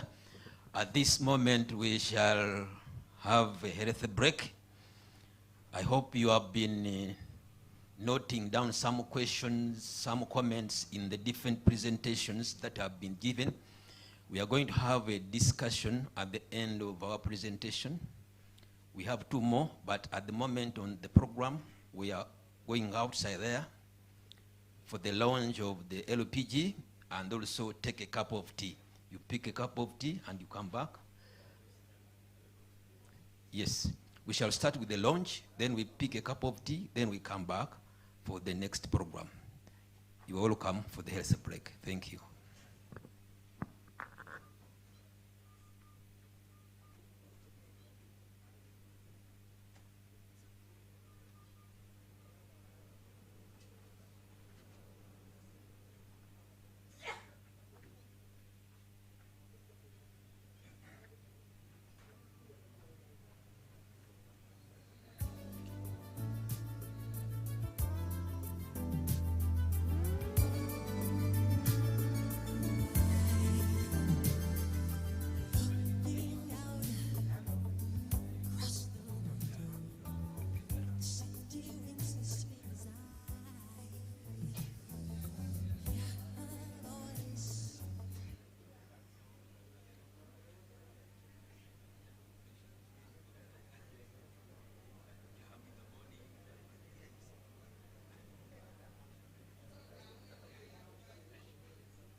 and advise so that each one of us is aware. That's why we are here in this region. We have been in this region since Monday, moving from different locations at different retail stations, causing awareness to the public and also to those retail station dealers of our functioning within this sector. We have also been on radio. We were on Monday on Radio Budu, where we had a good interaction with the public. And even today, this evening, we shall have also a talk show where we shall give more information apart from what we have given here. We continue to cause awareness and sensitize the public as far as these radio medias are concerned, so that they know what is happening in the sector, those who want to enter the sector, so that the consumer, they know what the government has put in place to control the quality, and to know their responsibility of what they are supposed to do when they go at the retail station. With that brief introduction, the next presentation is concerning how do we monitor the quality of the fuel at the retail stations and the depots. SICPA has given you their role, what they do to the product when it comes in the country. And when they have finished adding the marker, our role is now to monitor the quality of the product in each and every retail station, so that we see that the sellers, the oil marketing companies, are selling the product that meets the standard. At the same time, we are also protecting the consumer. Those are my names. And in my presentation, I'll give a background, the area of cooperation. SICPA has already mentioned part of that. I'll mention the benefits of this program, the product market practices that are taking place, and how we are monitoring the achievement we have attained, more especially in the last financial year that ended in June, and the challenges and the way forward.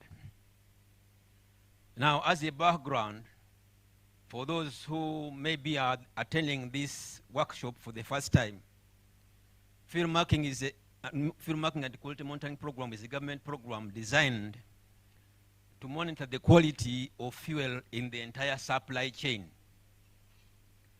This program is implemented under a corporate arrangement between the Ministry of Energy and Uganda National Bureau of Standards. Under that cooperation between the Ministry of Energy and UNBS, they have signed a memorandum of understanding to control the quality, to monitor, so that the product that is on the market meets the standard. So they cooperate in quality assurance and monitoring of all retail stations as far as the fuel product is concerned. They also cooperate in terms of managing the field operations and the central laboratory where testing is being done, and thereby also managing the human resource that does these activities of monitoring the quality of product within the sector. There is also cooperation with regard to development of standards, as Dini has mentioned, the process of developing the standard. So in this sector, we cooperate in the development of those standards in the upstream, midstream, and downstream sector of the petroleum sector. Now, SICPA is the agency responsible for the marker provision and marker doping, also managing the border posts and maintaining the equipment. They are the suppliers of the technology, they provide the marker, and they provide the equipment that does that are in the mobile lab we use to monitor the quality of fuel in the different utility stations. And they're also responsible for maintenance and calibration of those detectors. What are the benefits of this program? One, to ensure that we offer consumers quality assurance and protection of the product they are taking at the final dispensing point. We protect the consumer. You and me are consumers. You go at the gas station with your border with your vehicle, you don't know what type of product of which specific qualities they are putting in the vehicle. So we are there to make sure that we protect the consumer. The second benefit is that we control the malpractices within the sector to provide fair trade. The technology we have, we can detect adulteration, we can detect dumping and smuggling for those who are trying to avoid tax. In that respect, we are able to cause fair trade within the sector, so that those who may adulterate and sell at a cheap price, we are able to get them. So that those who may have smuggled or have dumped product along the way going to Rwanda or going to Congo or Sudan and have not paid tax, we are able to get them. So that we provide fair trade, such that those people who may sell product at a cheaper price and outcompete others, we are able to control that vice. Also, the benefit of this program is to offer proper quality product which may affect your vehicles. Because if you consume bad product, it may end up damaging your vehicle. So in not only protecting the consumers with quality, but also to make sure your vehicles are functioning with a proper product, without loss of power, without not damaging your engine. The next aspect of this program is to make sure government gets its revenue. We are able, when we test, to know which product has paid revenue and which one has not paid revenue, depending on the marker levels which are adopted into the product for local consumption.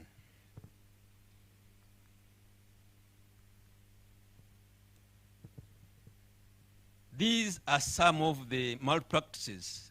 The first one is adulteration, where kerosene sometimes is mixed with petrol and diesel. Some of the dealers, they know kerosene may be at a cheaper price, not like these days when kerosene has also gone up. But some have been mixing these products, and you end up consuming petrol or diesel which is mixed with kerosene. That's one of the malpractices which we call adulteration.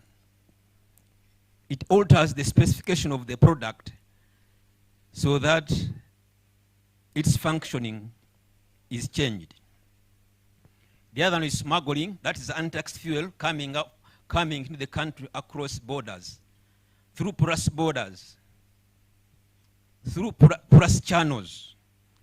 That is smuggling. Then dumping is that product which is headed tax duty-free but heading for another country, which is diverted into our local market. So these are the three major vices in this sector that the oil marketing company players try to use, take advantage, and cheat the consumers, which we, as the fuel marking program, we go out and look out so that we may protect the consumer. Now, during our monitoring, we have mobile laboratories. When we reach a station, we pick a sample, a little sample. Then this is one of the mobile labs. We take the sample into that mobile lab. We put the sample without adding any chemical, without adding anything, into our machines. This is one of the machines, as Sipa has shown you, which is in the mobile vehicle. And when we test, the test only takes 3 to 5 minutes. We shall be able to get the results instantly of the quality of the product, either diesel or petrol at that particular tail stations. We do this all throughout the month. And when the test passes, this is the result which displays on our machine. And these machines have a printer. We print out the results, and the owner of the station signs on those results, acknowledging that this product which he's selling in his station was picked from his pump. He witnessed picking of the sample. He witnesses putting the sample in the machine, and then the final results, he witnesses it and endorses that and acknowledges the testing of his product. Now, if it passes, well and good. Now, this is where some tests fail. You get a red X showing you that the test of the product at that particular location has not met the standard. It takes only 3 to 5 minutes, and we shall be able to know the quality at that particular site. Now, when we get that kind of fail, immediately we seal off that facility to avoid that tail station to continue selling that bad product. We seal it off, and as from our enforcement you have heard the measures taken for such non-compliance, there are measures and penalties involved for such a facility that has failed to comply with the standard of the product. Now, within our monitoring system by June, we have 4,728 retail stations in our database. We are always upgrading our database because new ones are coming in and some are decommissioning. So we constantly, every month, we make sure we update with our database so that we know that all the stations in Uganda are within our systems, and we are monitoring them every month. We have 9 mobile vehicles reaching out every month. And our monitoring coverage, as per now, we are covering every retail station. Even small ones, we go there and we test. Those from the district, those authorities from the district, you can verify that by reaching any retail station and ask them for the monthly report of the quality of the product, which when we visit them, you can verify anytime you want. We have divided our operations in these different regions. We have the following regions. We have West Nile, we have Northern, we have Eastern. Eastern, we have divided in Eastern B and Eastern A. We have the Central. Masaka is this area here, which we call Southwestern A. It is Masaka and the Araka, Echotera, this area here. We have Western A, Western B, and Southwestern B, which is this side of Kisoro and Imbarara. And in all those regions, we assign a mobile vehicle every month to reach out to the retail stations in those different areas. Now, for the period in the last financial 6-month ending, we got 253 non-compliance cases, where the majority, we had a great number from Eastern region, followed by the Western region. Here, this is your area, Masaka area. We had 49 cases. Central, we had 37. Northern, we have the list. Northern is so sparse. We have a few retail stations there, but Central and these other areas, they have the majority of the retail stations. Now, from our monitoring, the monitoring of our products from different test stations, we have, at the moment, the compliance level, despite those numbers I've given you before, the compliance level is at 99.4 of the product which we test every month. Of the 4,728 tests recorded in our database within the month of June.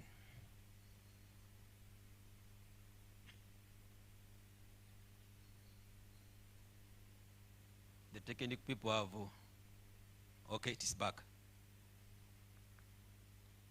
Achievements. There's been continuous training of our staff because SICPA always updates the software. So whenever a new version is deployed for the improvement of our monitoring systems, there is continuous training. Our laboratory is already undertaking ISO certifications. Those are some of the achievements. The number of mobile vehicles has been increasing. We have improved on the number. When we began this program, way back we had only 2, but now we have expanded and we are continuously improving on our system so that we reach all the test stations. Because fuel is a fast-moving product, not only do we want to monitor once a month at test station, we want even more than once to frequent because it's a fast-moving product. The other achievements we are doing is having this public sensitization on the issue of quality to cause awareness of the consumer of what the government has put in place, and also to cause awareness in the local authority so that we can work together on the issues in this sector, so that maybe when the police have noticed something going on in a particular area, they can get in touch with us to help us enforce the standard of the quality of the product in those different areas. Timely delivery of results. 3 to 5 minutes, the results come out. And then at the end of the month, we compile a summary for each company, and we share those results with the different OMCs of how their retail outlets have been performing. We are enhancing clients' confidence and integrity in the program by involving the dealers in the process of sampling, in the process of measuring. Even at the border, there is high integrity. All the stakeholders involved in the process of marker measurement. The challenges. One of them is strictly of the oil marketing company.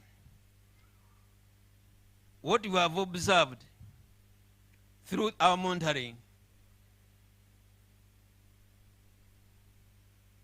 some oil marketing companies, not all of them, they have trick methods, but as they do that, we are also moving ahead of them.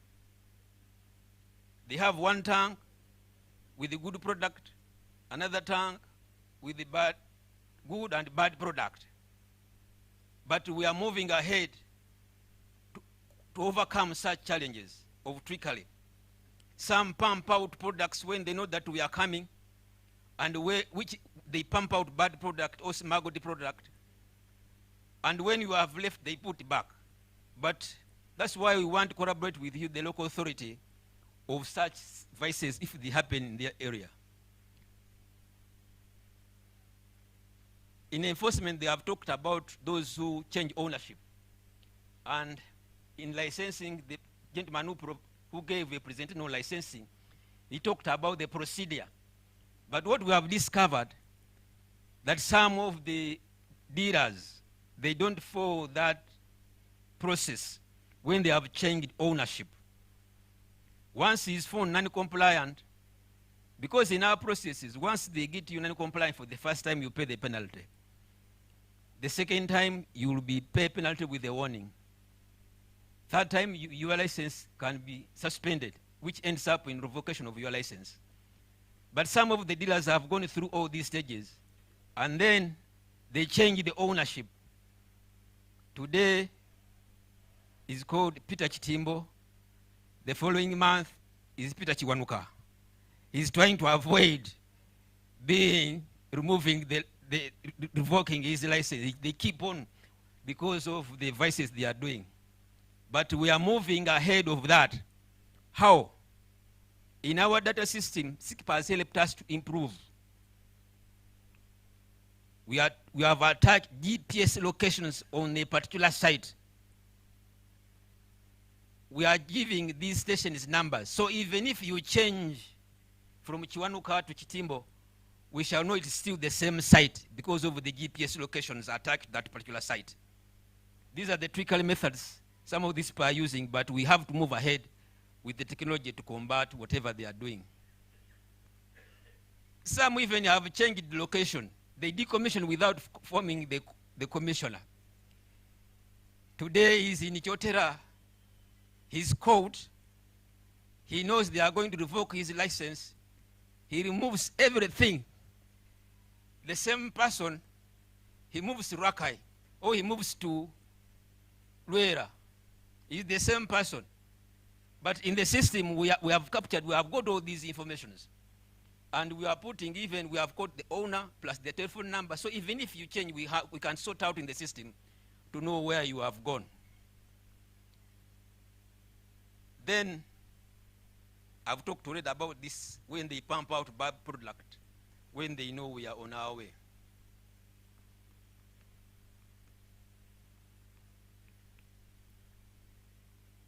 There are some challenges when sometimes the transporters accidentally mix. It happens during offloading.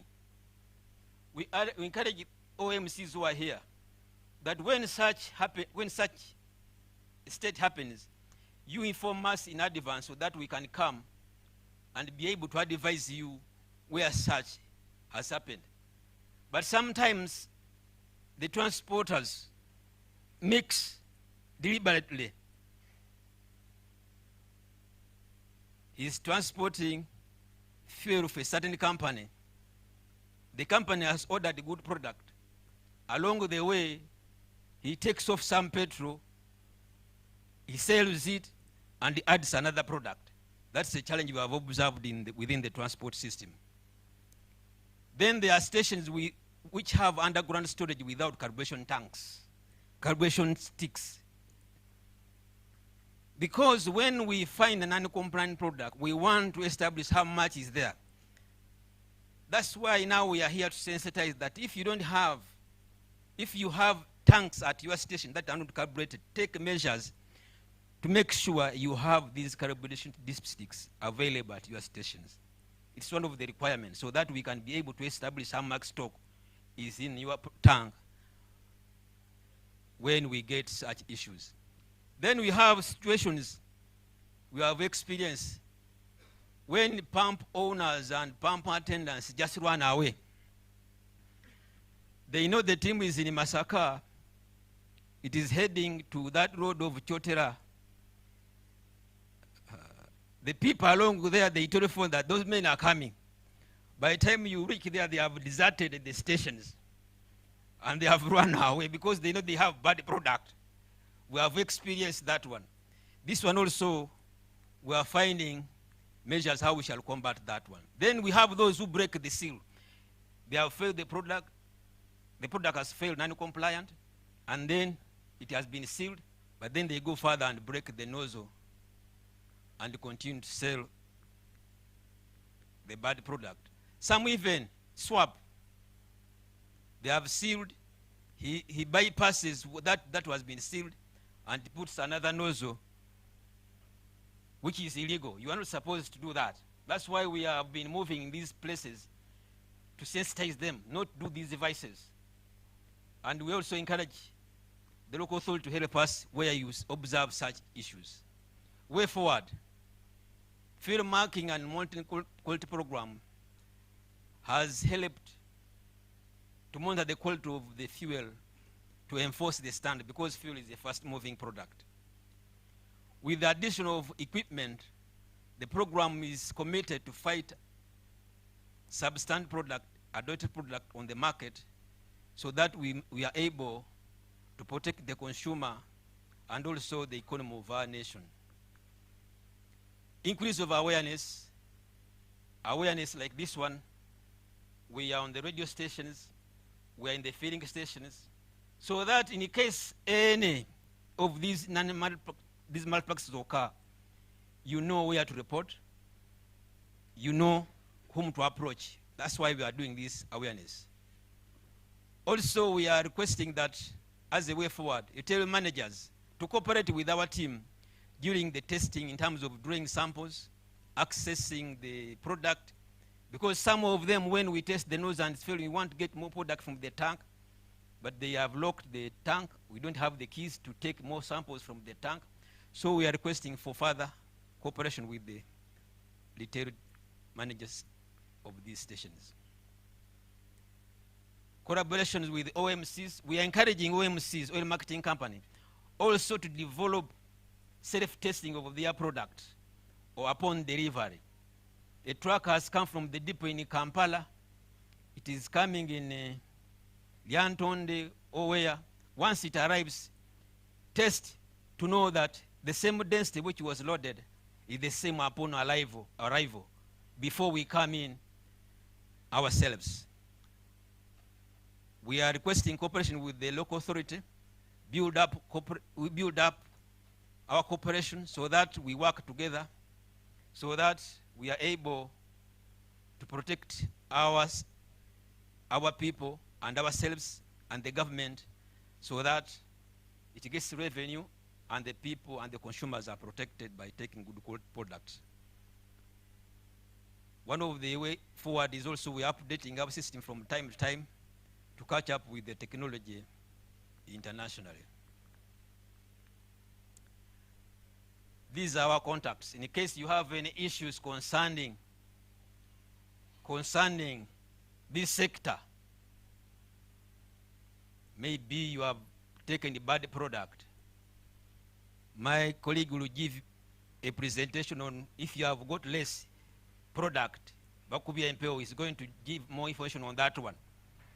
These are the contacts you can call, and we shall be able to come to you to sort out the issue which you have observed in your local areas concerning the quality of the product within those local areas. Because if you call, I know which mobile vehicle is in which region, I can dispatch it immediately to come to you, police officers and the local authority where you have observed malpractice taking place. Thank you so much for listening. We shall have our last presentation from James, and then we shall go into that session of asking questions. Let us prepare ourselves for that session. James, please.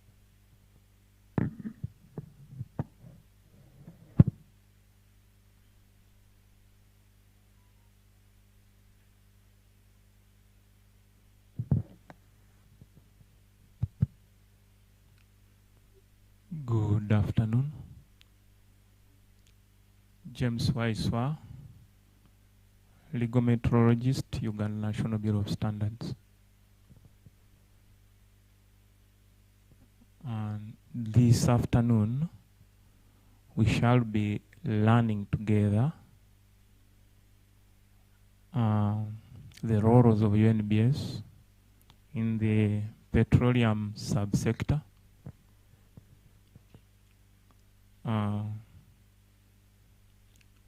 How the activities that ensure that we get the measurements we pay for are carried out,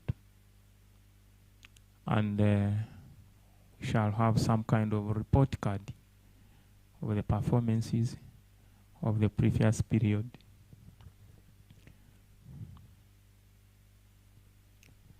I have only been trying to summarize the content. We shall have an introduction. We shall talk about metrology in Uganda, legal metrology in Uganda and in the petroleum subsector, and how we are often cheated or think we have been cheated. As a way of introduction, metrology, not meteorology. Meteorology is something that deals with the weather, but this is metrology. A combination of two words, metro, which is measure, and logy, which is study. And so talking about the science and practices of measurement.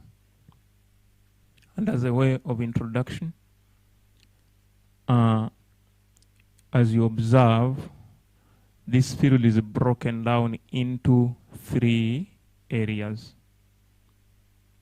The scientific metrology, which deals with setting units, developing methods of measurements and testing, and developing of standards and traceability links. This word standards here, in this context, differs a bit from what my colleagues Dean and Hatim have been saying. Colleagues Tim and Hatim have been talking about the term standards in reference to a document that specifies what a particular product is. For example, if we want to describe who is a man, then we describe those features in that document that defines a man. That is the standard they were talking about. In this context, a standard is referring to either a physical article. If you may think of this one is labeled 60 milliliters. If this was a standardized article of 60 milliliters, then we define it as a standard. Similarly, if it was 100 liters or so, it would be a standard for that capacity. In the same way, the people doing the scientific metrology could define a phenomena, and that phenomena can also be referred to as a standard. To make it clear, you may think of the definition of a meter, that if you have light passing through a vacuum in a specified period of time, that distance traveled is 1 meter. If you achieve that, that is also a standard. So in this context, that is what we are talking about. The following 2 areas of metrology, which is now industrial, is simply application of the results of scientific to the industry. And thirdly, legal metrology, simply application of number 1 to commerce, to trade. That if I must come to your shop and buy sugar, that scale that is being used has to be subjected to mandatory checking to be sure that neither the seller cheats himself or the seller, neither does the seller cheat the customer.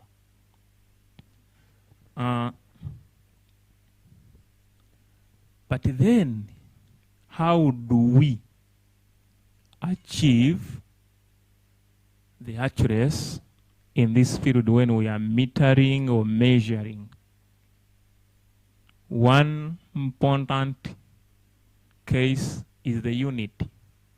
And as illustrated above, you may have a figure 500, but the accompanying unit changes so much.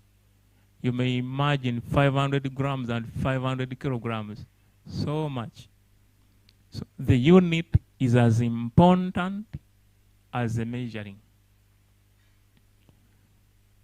One is the traceability. Traceability is simply talking about the interlinkages of measurement systems around the globe, such that a liter in Kenya is a liter in Uganda. Else there would be no global commerce. If we had time, I would give you so many examples of where this has had the dire consequences to humanity. It is said that during either the First or the Second World War, Australia supplied bullets to the United Kingdom, which would not go through the barrel of the guns made in UK. And you can imagine how disastrous that can be. But the Australians, the diameter was okay. To the Britons, it wasn't. So should you miss that interlinkage, you lose it all. And then thirdly is the standards we spoke about. Is this standard right? When you have those three, then you realize the accuracy you are looking for. That being the case, how is this metrology managed in Uganda? Under the Uganda National Bureau of Standards, we have the two acts of Parliament, the Weights and Measures Act and the UNBS Act, both implemented by the Uganda National Bureau of Standards, forming the quality and metrology infrastructure in the country, which we call SMQ, Standards, Quality Assurance, Testing, and Metrology. That summarizes what UNBS is.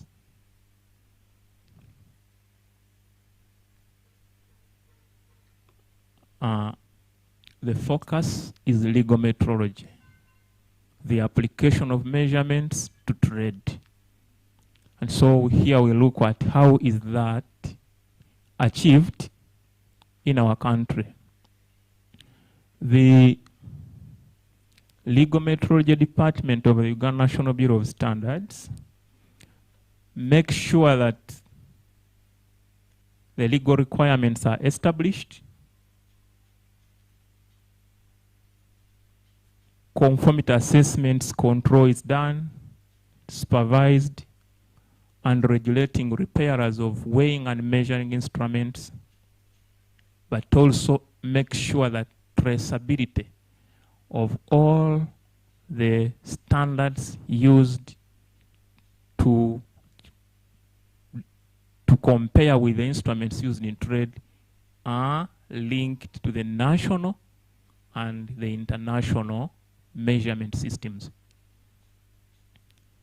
When we do that, what do we have in place? You have measurement laws and regulations.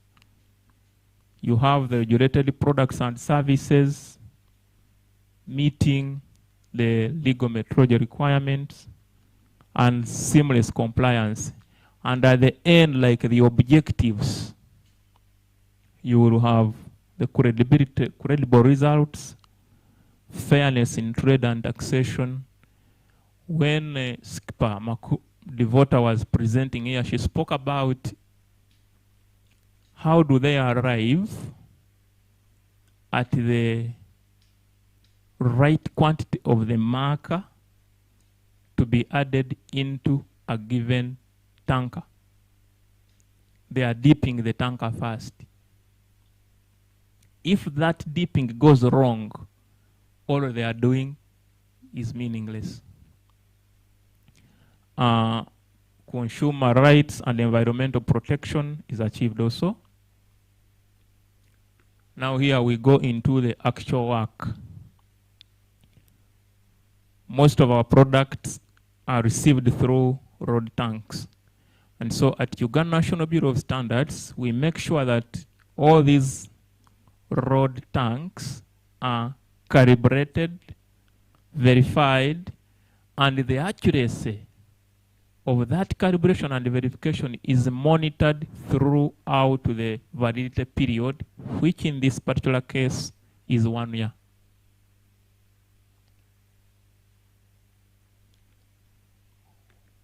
Where do these trucks deliver the product? They deliver the product to fuel terminals, fuel depots. How does the product get out of the fuel depots? Depot meters are used to load this product onto trucks for local distribution. Similarly, the legal metrology department of the Uganda National Bureau of Standards is there. One, to make sure that the storage tanks measure well, but also to make sure that the meters, the depot meters used to load the trucks are properly calibrated and verified, and that is monitored and secured.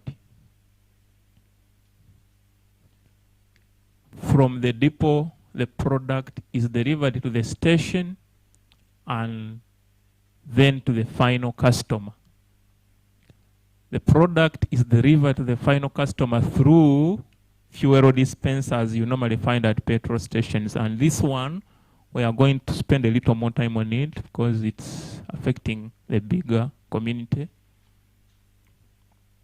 This unit has about 3 or 4 major parts.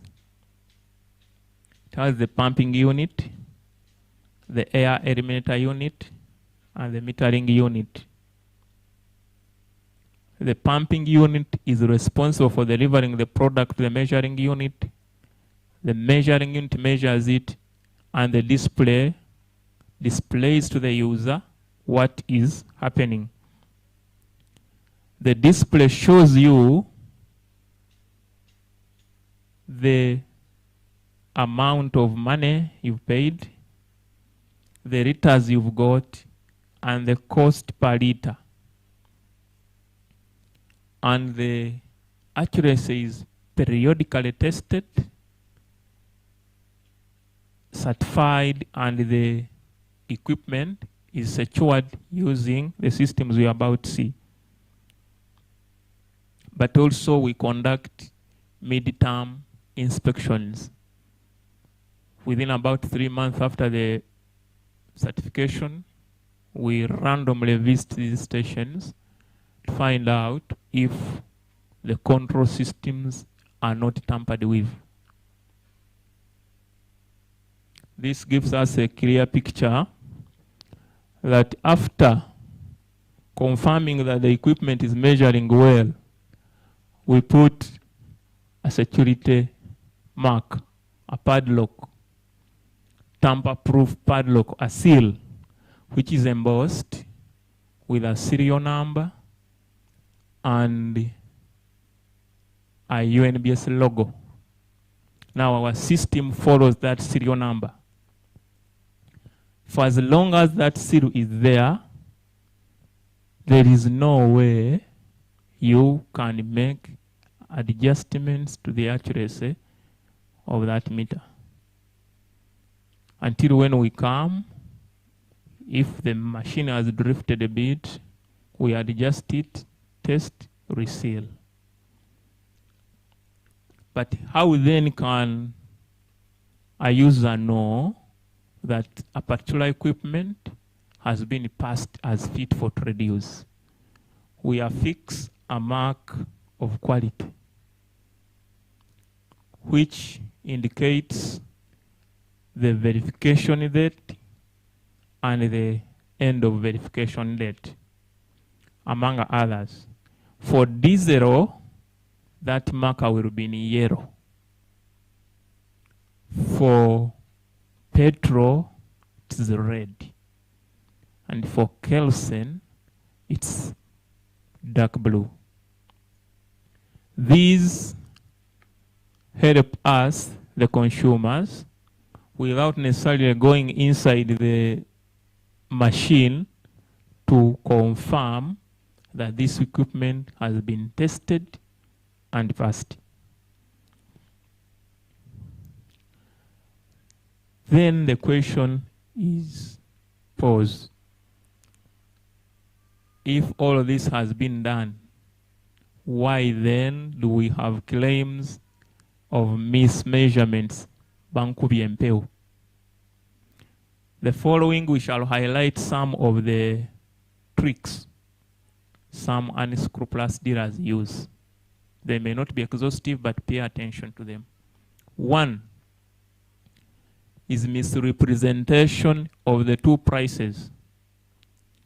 You have the price board reading an attractive price for you to branch, but the price programmed in the meter, which will actually determine how much fuel you get, is different.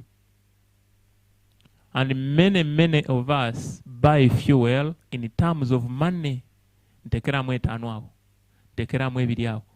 without paying attention, but how much quantity, how many liters have I got from my money? If they displayed 5,000, you branched with your 10,000 expecting 2 liters, but they are selling at 7,000 or 6, you are not going to get the 2 liters.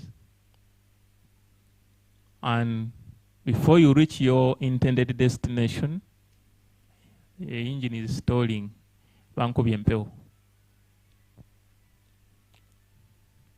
Following. This is very common, especially to many of us who get too busy. When you get to the station is when you must respond to my WhatsApp. Take a mukumi. The pump attendant will enter 1,000 or 10,000 instead of 100,000, because this person has observed that you are not paying keen interest to see the figure. And what they will do, he will pick the nozzle,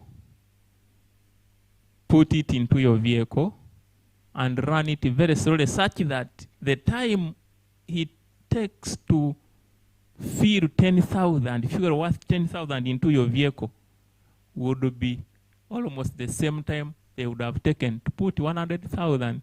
Because they are sure you will be, hey, in this short time, have you really put 100,000? So they will run slowly. When you on WhatsApp, you pay the money and go. Before you drive in 2 kilometers, you don't have fuel. But actually, like you see here, the person has paid 120,000. But what they have put is 12,000. If you go by the current price, you have maybe 2 liters.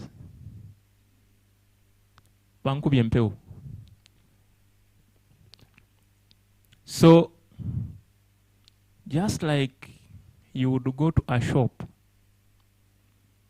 and insist that the minzani, the scale must balance, so that you get what you deserve from your hard-earned money.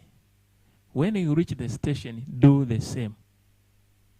Do other things after you have benefited from your hard-earned money.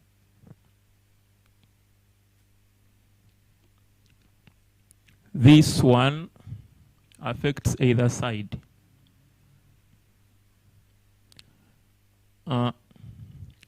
Where I grew up from, we were peasant farmers. Even up to today, we are peasant farmers of cereals.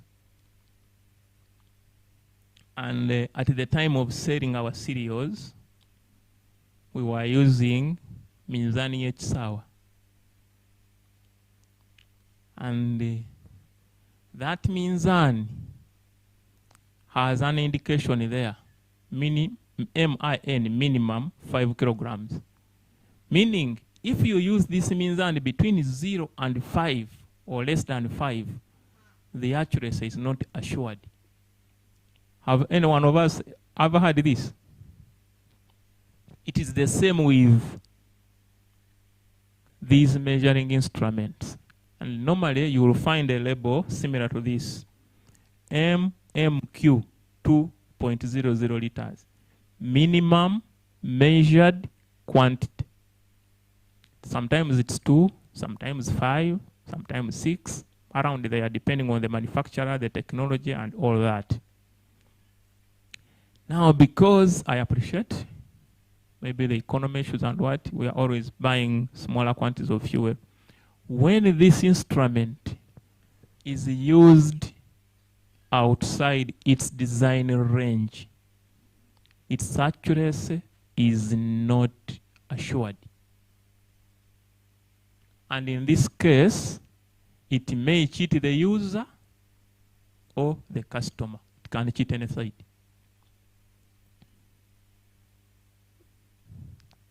It's very, very common that even people running petrol stations have come with complaints.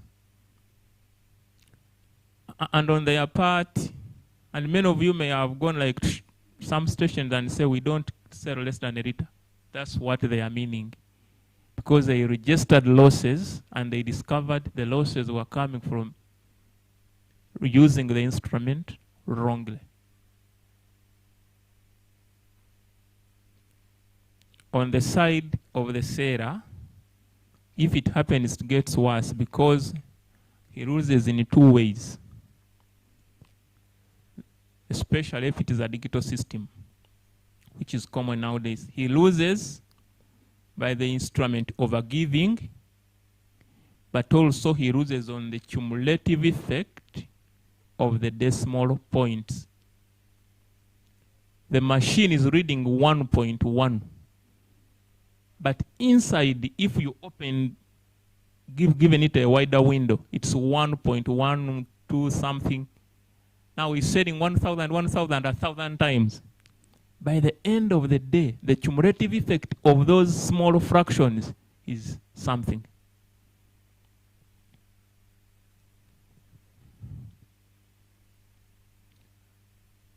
Another one. This one is most common with our brothers who ride motorcycles, even some vehicles. Every time you have smaller volumes in your tank, as the vehicle or motorcycle moves over humps and temperatures are rising, the product will vaporize and the fumes fill up the empty space. It's just a common science. Now, you branch to a petrol station to add 1,000 liters. Sorry, 1,000 shillings. Fuel worth 1,000 shillings. When you open, psst, the fumes go out. What's going? Your fuel. You are adding 1,000, you are losing 1,000. Actually, what you had is what you have just wasted. I am sure many of us have ever noticed this. Even if it's a vehicle, when you open, you've lost, your fuel has vaporized and filled the entire space in the tank. When you open, you lose it.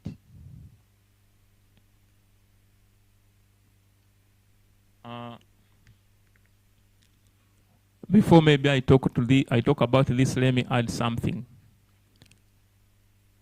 Is some other problem that is common, especially with motorcycle riders, especially in the evening. They line up at a pump and the pump attendant is holding the nozzle. One by one, keeps on adding. It's very dangerous because the way these instruments are made is that where that nozzle rests, there is a switch. Every time you put it back, it auto resets to 0. Now, if you don't put it back, it continues from where you stopped. Meaning, if you pay 5,000 and the previous customer got 2,000, If the other person stops at 5,000, you actually get 3,000. It's very common everywhere you go in the evening, especially in the evening, and you observe. They are just lining, and this person selling is benefiting by cheating almost everyone who is not observant. I have not included it here, but it's very, very important. The machine must have its nozzle in the resting position. The person must set the money you are paid for. The machine must start from 0, counting up to what you have paid for. You must correlate the price per liter and the number of liters you have got. Nowadays, all phones have calculators. Just pick your calculator. It is 10 liters times 5,000. Is it showing 50,000? Is it so? The business of continuing from where someone had filled, very dangerous. Because even if it becomes a dispute, even if they come to UDPC, the pump attendant will say the machine is reading 50,000. So it's what I have given you. Like, you have no trace back. You have got your fuel 50,000. The machine is reading. But they started from, and pay also attention to this, very important. Some of what they do. The switch is there. They have set. Have removed the switch. They have removed the nozzle. If you remove and put back, the other setting has been erased. It has been removed. Because the switch has been, meaning is again loading without setting. It is that himself to control, not the automated systems of the dispenser. So let's pay attention. This one relates directly to what my senior colleague Peter Chitimba was talking about. How good is your engine? If your engine is not good, it's not burning all of the fuel, meaning you are not getting all of the energy per unit of your fuel, you're wasting so much fuel. And trust me, you will be always disappointed and thinking you're being cheated, but when actually the problem is that your vehicle is wasting your fuel. By the time you burn a liter, if you are supposed to get so much energy, you have got so little. So this is equally important, the health of our vehicles. Now the report card. For the last 1 year, we have 6 regions. The country is subdivided into 6 regions. We have the Western, and you can see it shows, this report card shows the total number of measuring instruments tested, the passes, and the percentage pass and percentage fail. You will see that Western instead declined on the passes, but improved on the fines. This is the meaning. When we test an instrument and it passes straight away, it's a pass. Or when we test an instrument and find that all of the control systems were there, but it has drifted, we adjust it back to the allowable range. That's also considered a pass. But there are those which have outlived their service. However much you adjust, it cannot be corrected. That's what we call a fail. Now, what we call a fine, we have reached the station and found that the user actually tampered with the control systems we spoke about. The control systems we spoke about were tampered with. I will not tell you what they do, because I would be teaching people to do bad things. the control systems had been removed in the benefit of the seller. In that case, the regulation stipulates a fine, or if it's repetitive, prosecution and the like. So when I say fine, I am meaning that this percentage was found to have tampered with the control systems and cheating the customers. When I say fail, I mean that these instruments could not be corrected, and so they had either to be repaired or put out of service. So you see that Western Uganda declines on the passes but improves on the fines, meaning fewer users tampered with the control systems. You have the Northern improving on the passes, meaning they had more passes, but maintaining the fines at 0. Now, in Northern Uganda, this zero tampering with the control systems is highly attributed to roadside vending of fuel. It's a very, very big problem. Everyone, there is a petrol station here, there is a young boy here selling, there is a gentleman here selling. They are cheating through this one. You have what we call mid-northwest. This is Masindi, Hoima, and those surrounding areas. Improving on both passes and fines, which is good to hear. Then we come to our region, Masaka. Masaka declined on both passes and fines. We had more fails and more fines compared to the previous period.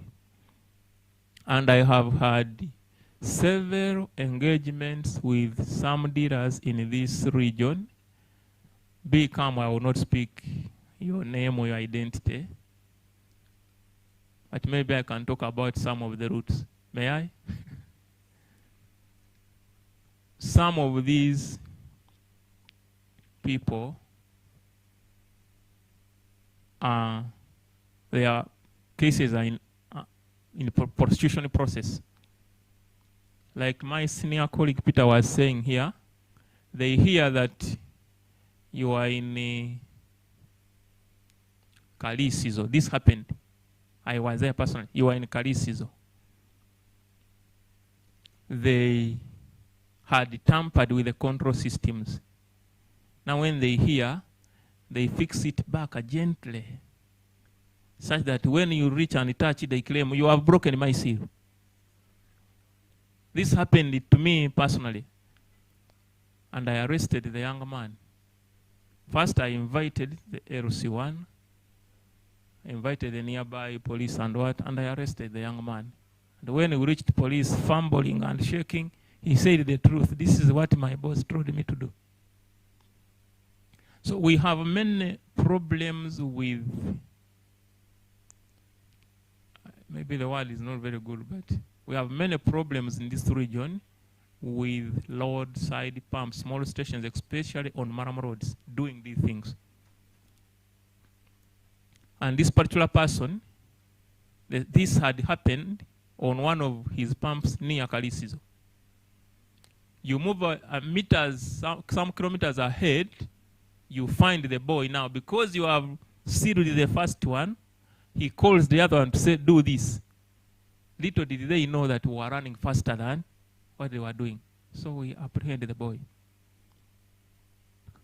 And this is the reason your region is declining on fines. And lastly, we have Kampala region and Eastern. Kampala and Eastern, we only have the previous results because we have just done the work. Data is not ready. But we have, you can see fine 0.4 and 0.4% and 0.18%.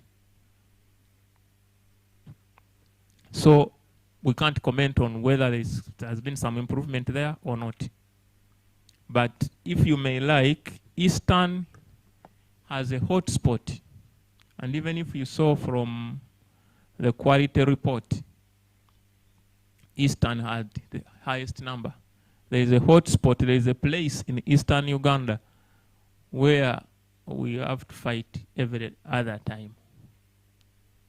But when the data is ready, we shall see whether our measures have done some improvements and what do we need to do to improve further.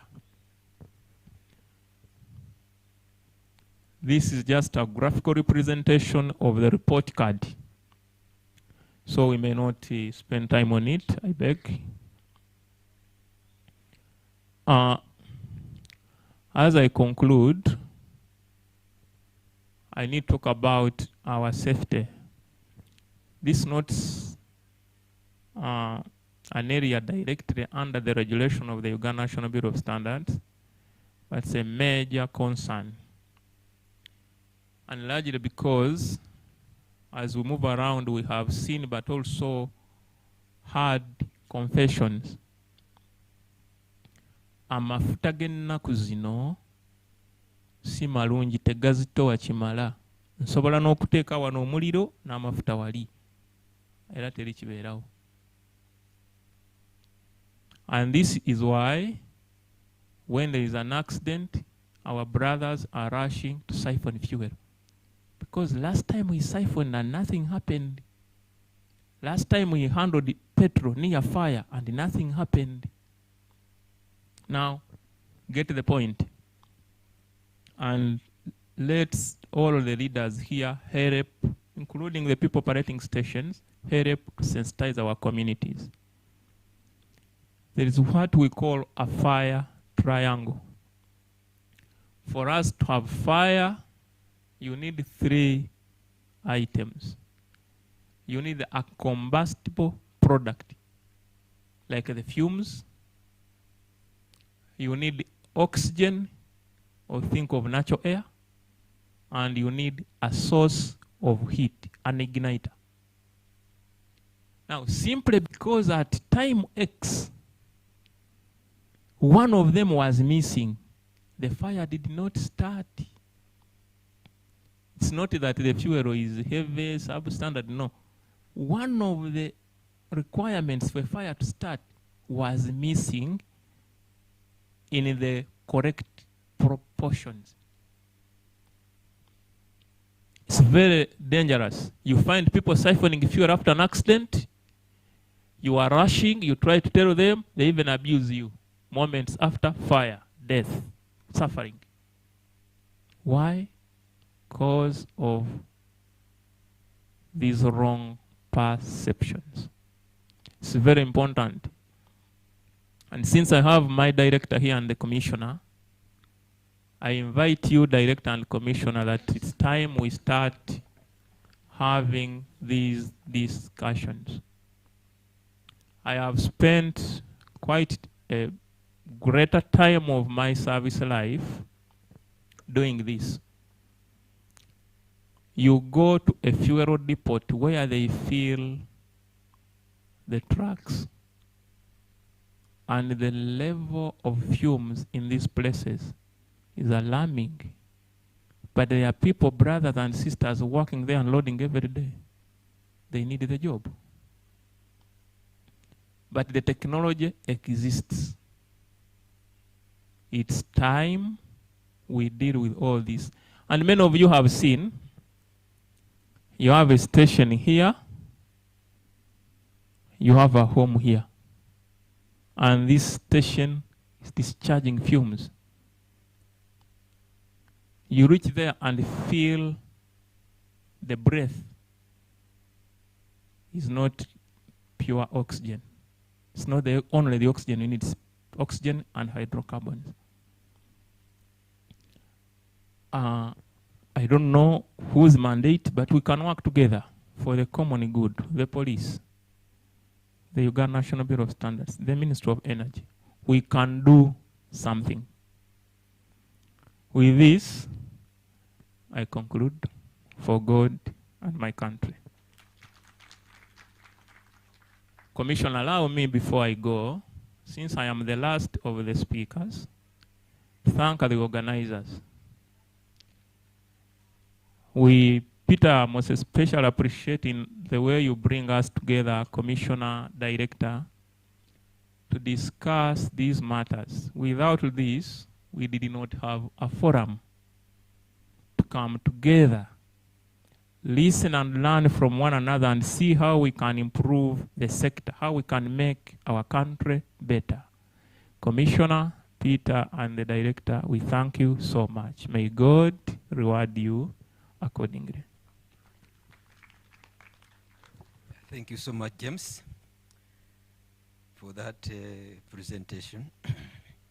Now we shall jump into our last session here, where we want to receive from you. You have a question, there is a point where I need clarity. You have a comment, you need to give us some way forward or recommendation.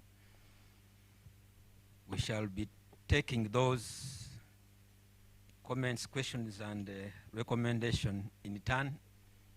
I'll have a microphone to move around. You raise up your hand, you mention your name, and you submit your question or your comments or your recommendations. Your name and your title, probably where you come from. Much appreciated. Thank you very much, Commissioner. My name is Mpindi Michael, the City Physical Planner, Masaka City. One of the concerns that I want to get clarification about is the testing. You mentioned that you do the testing for the product, where it can pass or it can fail. And if it doesn't pass, I think you lock the pump. But I would like to know that what happens after that fuel that remains in the tank. Do you empty the tanks, or there is a measure that you do to make sure that the fuel meets the standard? Another issue is the gentleman who has just finished the presentation. You talked about the dispensers, and I saw as if there were two types of dispensers, the one of MMQ 2L and 5L, which is the most suitable, so that when I go to the pump or fuel station, I can know that I'm taking fuel from the right dispenser. And then the last one is about the standards for the location of the fuel stations. For me, I'm a physical planner, and as a city, we regulate these fuel stations. But sometimes we get a challenge. Like you go to some other places, and you find that there are some, fuel stations which are located almost close to one another. I'll give an example of for example, the NDA. If you are setting up a pharmacy, there are some recommended standards, especially when it comes to the distance that you are supposed to establish a pharmacy, similar to physical planning. But as you as the regulatory body, when it comes to that field, do you have some standard that at least a fuel station should not be within this radius from the existing, so that we are able to work together, this side and also from your side? Thank you very much. Yes, thank you, Mr. Mpindi. Let's have another one. There's a hand there. You put up your hand, and we shall receive a batch, and then we respond according to that batch.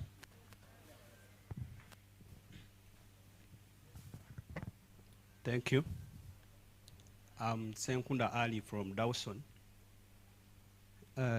My issue is about the ethanol received. One, we are having a complaint from the truck drivers.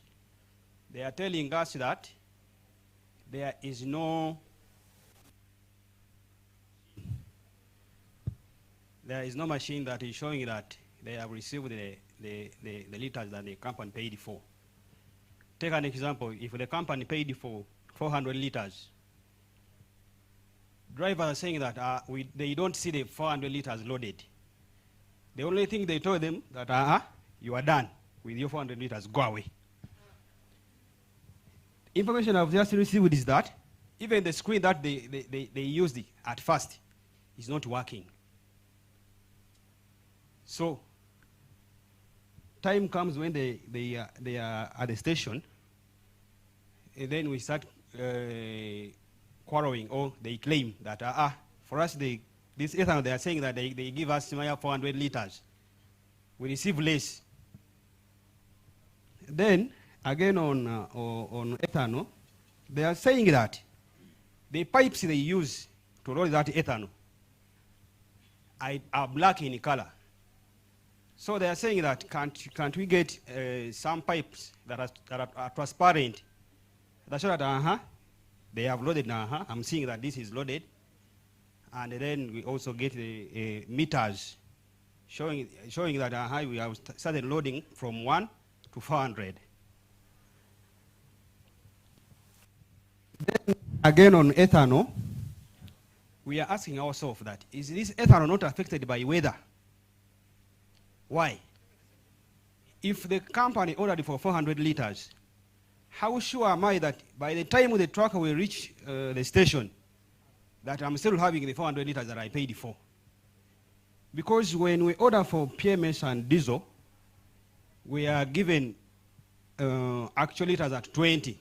That here he was given 12,000, but when it comes to when he reaches the station, maybe he's supposed to bring let's say 11,000. So is ethanol not affected by weather? Then lastly is about this issue. The reason as why we're here. We are requesting, we received the letters last week, but the sensitization is not enough. Why? The people to hear this information do not get it right, because the sensitization is not enough. So if possible, if this workshop is to happen, at least let's have 2 days of sensitizing the community. That at Dawson Lukaya, we shall be sensitizing the community about fuel, go to the dispensers, that the community is aware. On Friday, will be at such that the community is aware that on Friday we shall be at Dawson. Help us with the mic, that mic when the batteries are running low. We can't hear from Mr. Ali of Dawson.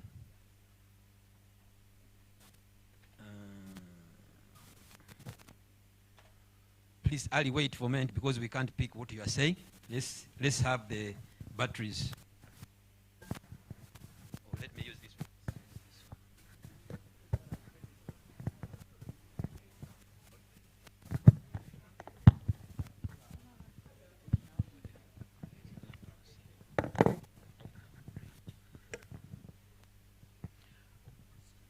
So I was saying that if this is to happen, at least you give us 2 days of sensitizing the community, that on Friday we shall be having a workshop at Dawson teaching people about fuel. But last time we had an interaction with the community, but people did not turn up, not because they didn't want, but they didn't know. If possible, you talk to our bosses that you tell your people to sensitize the community at a certain expense, so that we go to the local people. We tell them that help us and call those guys, so that they come and understand. I may have some information about fuel, but it could be better if you guys come and teach them. Why? Because you're in position of that. They will listen to you more than me. So With those words, I sign out. Thank you so much for those technical recommendation and some questions. Let's have one, then we shall respond that batch, and then proceed on without losing track. Thank you so much. I'm Biarugaba Francis, Senior Environment Officer, Sembabule. I have an issue concerning monitoring. Actually, in Uganda today we have so many masqueraders, and I don't know how we shall be able to identify the right people doing that work, because there are some who go to those fuel stations claiming they are from Ministry of Energy, and there is no way you can identify them. Another thing is about the structure. I don't know whether the structure does not allow for having regional centers, because if you are operating from Kampala, for sure crossing from Kampala to Arua and even other places, don't you think people may end up missing services when they are in serious need of such services? Lastly, I was challenged by the fees charged on a construction permit. The presenter told us that the fee that is charged there is valid for 5 years. I don't know whether after 5 years, what does that person do? Because for sure, are you going to charge someone who is not constructing again? Why don't you leave it, I mean, without that kind of a period? Now, I would like to have more light on this. Why 5 years when somebody has already constructed? Thank you. Okay, let's respond those ones, then we shall take another batch before we lose track. Number one from Masaka, Mr. Mpinde. You noted that we test fuel and some of it passes and some of it fails. What happens thereafter? Was your interest? No. What happens after? In our standard operating procedures, once we test and the fuel fails, the fails are in two categories. Either this person has paid tax or not. The categories of dumping and the categories of smuggling, it's a fail. Then we have a category of adulteration, it's a fail. I'll explain both categories. Now, from our tests, we can be able to sort out which is which. Now, if we find that the fail is due to dumping and smuggling, that means it has not paid the taxes. It's of good quality, but it has been smuggled in, it has been dumped, it was on its way to another country. In such a case, once we find a fail, we take the samples to our lab to establish those differences. And when we have established the difference that is due to an unpayment of tax, dumping and smuggling, we forward the report to URA. URA comes to that station. In that report, we found 10,000, and out of the 10,000, 60% of that product was non-compliant, didn't pay taxes. Now, basing on that, those facts, URA will demand to pay the levy of tax due to that component that was untaxed. So that product is of good quality. The station remains sealed until URA has finished that process of tax assessment. And URA does not only stop at tax assessment, they do an audit of that particular location to establish for how long has this man. They can go back to his records of books for like 6 months and establish the quantity which you have been avoiding taxes, and then they pay the taxes. Once they have paid the taxes, they pay the penalty, they pay the taxes, and then URA gives us a report that they have finished the assessment and the payment of the taxes. Then what we do, it's of good quality, we upgrade it to meet the standard of the local market marker concentration. by adding marker chemical so that we upgrade it to meet the standard when this man has paid the tax and has paid the penalties. Now that happens on that direction. Now for adulteration also, this time we know how much product has been adulterated. We found 10,000, let's say, in the tank. Out of the 10,000, it had 15% adulteration. We compute the percentage of adulteration, and after computing the percentage of adulteration, this gentleman pays the fine if it is his first offender. You know, I mentioned the different stages: first offender, second offender, third offender, the process of what we go through. Now he pays the fine. Now after paying the fine, we look at the level of adulteration. Now one of the conditions in the regulations is that he is responsible for the costs of upgrading that product. So from the percentage you have computed, we know how much good fuel can be added onto that product to bring it the right specification. It's like you have a cup of tea with less sugar. We see how much of the good sugar will you add to this product to bring it or the milk to bring it the right specification. That's what we do. We don't destroy that product. We upgrade it through a process, technical process, so that we can bring it back to the right specification to meet the standard. He purchases the good product, we test it, we put in how much we have computed, and then after also we take a sample and see that this product has met the standards, and then we unseal that station to allow them to continue to sell that product. That's what we do with non-compliance issues, which has not met the standard. Now, I hope that is satisfactory, but if you still have some reservation, you can always approach us even after this. Question number 2 was about the dispenser. MMQ 2 liters, 5 liters. I hope we have another microphone. Okay.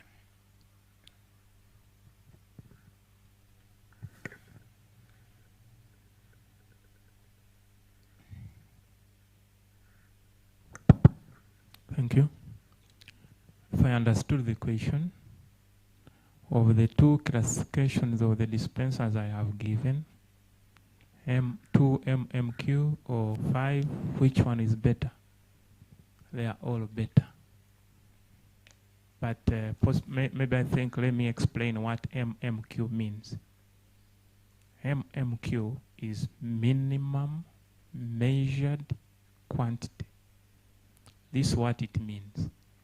That for you to get the intended results from this instrument, the minimum quantity which you must measure from this instrument is 2 liters or 5 liters. So provided you use them as instructed, any of them can be good. If you were choosing which one to buy, then study how do you intend to operate. Then you choose which one to buy. Have I been of help, sir? Maybe I can add on. You know, we have border people who buy fuel for 3,000. That one is less than a liter. So you don't expect that pump to give you a correct measure, which has a minimum delivery of 2 liters. You know, the other day I was in Calisiso and each one was buying 3,000. I asked the pump owner, why are they buying all of them 3,000? Now 3,000 is less than a liter. The machine is saying minimum quantity measure is 5 liters. You will cheat yourself. That's why we are here to sensitize. So if you, okay, maybe you want to operate, you want to become an operator. You know, we are sensitizing. You want to become an operator of a station. These days, the oil marketing companies have got those pumps which are very sensitive and have a low minimum delivery. And they have labeled them that this is the border point. So, and they have put separate pumps for borders. I think you have observed them. Now, those ones have a sensitivity that even if you pay 5,000, you will not be cheated. Now, if you go to the other one, which is not a border pump, you'll find yourself, you lose out. That's why it's trying to, if you are going to become an operator. Let me add on. That pump is labeled border. It has that accuracy. Even the way we test it is different from how we test the one for a vehicle. But not the point. If you use it for large volumes, say fueling a vehicle, you still get similar problems. That's why the practice is label it in the language and the manner that everyone will see that this is a border, not a small one. Wherever you have seen, it's a big signpost, border. It's like visible, everyone must see it because its accuracy, even the way we have tested it, is for that purpose. And if you want to not test wonder, go there and say, I want 100 liters from here. They will never give you. Because they know it is not tested and configured for that purpose. Have we been of help? Thank you. Thank you. We shall move on. The next one was standards on location. Physical planner asked, how close should these pumps be? How close? How close? Enforcement or standards? They are moved out. Dean Tashovia. Now, the meeting is looking for you, Dean. Now, but we can give comments on that one. Now, the Minister of Energy on several occasions even has put in money to distribute these standards for facilities to these different regions. I hope that is so, Mr. Commissioner. Now, these standards have all these specifications. Maybe in Masaka, and some of you are new in office, you have not been able to access this document. Because these standards from UNBS, they sell them, but at even a cheaper price. But the ministry acquired at one time these standards to provide to the local authority, so to use them for benchmarking of these facilities. I'm sure Commissioner will support me on that one. And if you have not got access, please have access to these standards because they specify in details the distance, the area size of the service station, the area size of the filling station, the access and exit of those detail stations. They have all those details in those standards. Make sure you acquire those standards and you study in details as physical planner in terms of distribution of these, so that in case you have new developers coming within your locality, you look at it and benchmark and advise them that according to the standard, the radius where you want to put your station is not acceptable. We move on to the Commissioner wants to add on something. I'm taking note, the people who are supposed to be responding. On this distance, location of stations, we at one point had put a standard requirement in the regulations from the center, giving a minimum distance between stations to be 1 kilometer apart. The local governments vetoed that out, that central government is overstepping its mandate to go in the space of the local governments, that you are the custodians of physical planning. And so it was removed from the subsequent what? Standards, and left to you, the city planners, to determine the location as indeed by your mandate.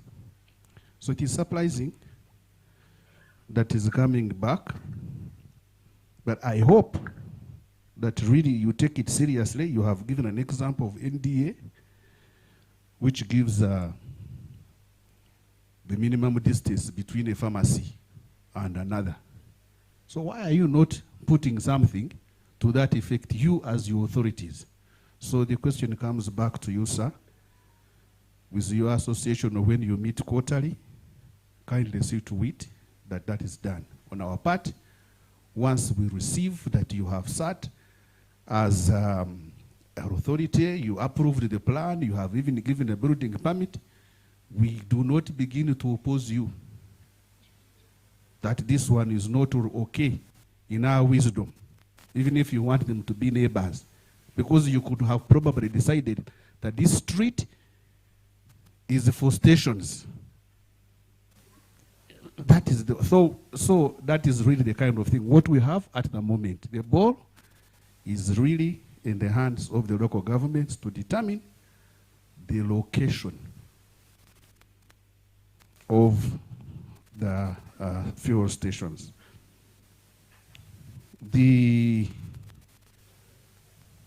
I think that is all on my side. Then there was another touching a bit on policy by Berger Francis on the fees for construction permit.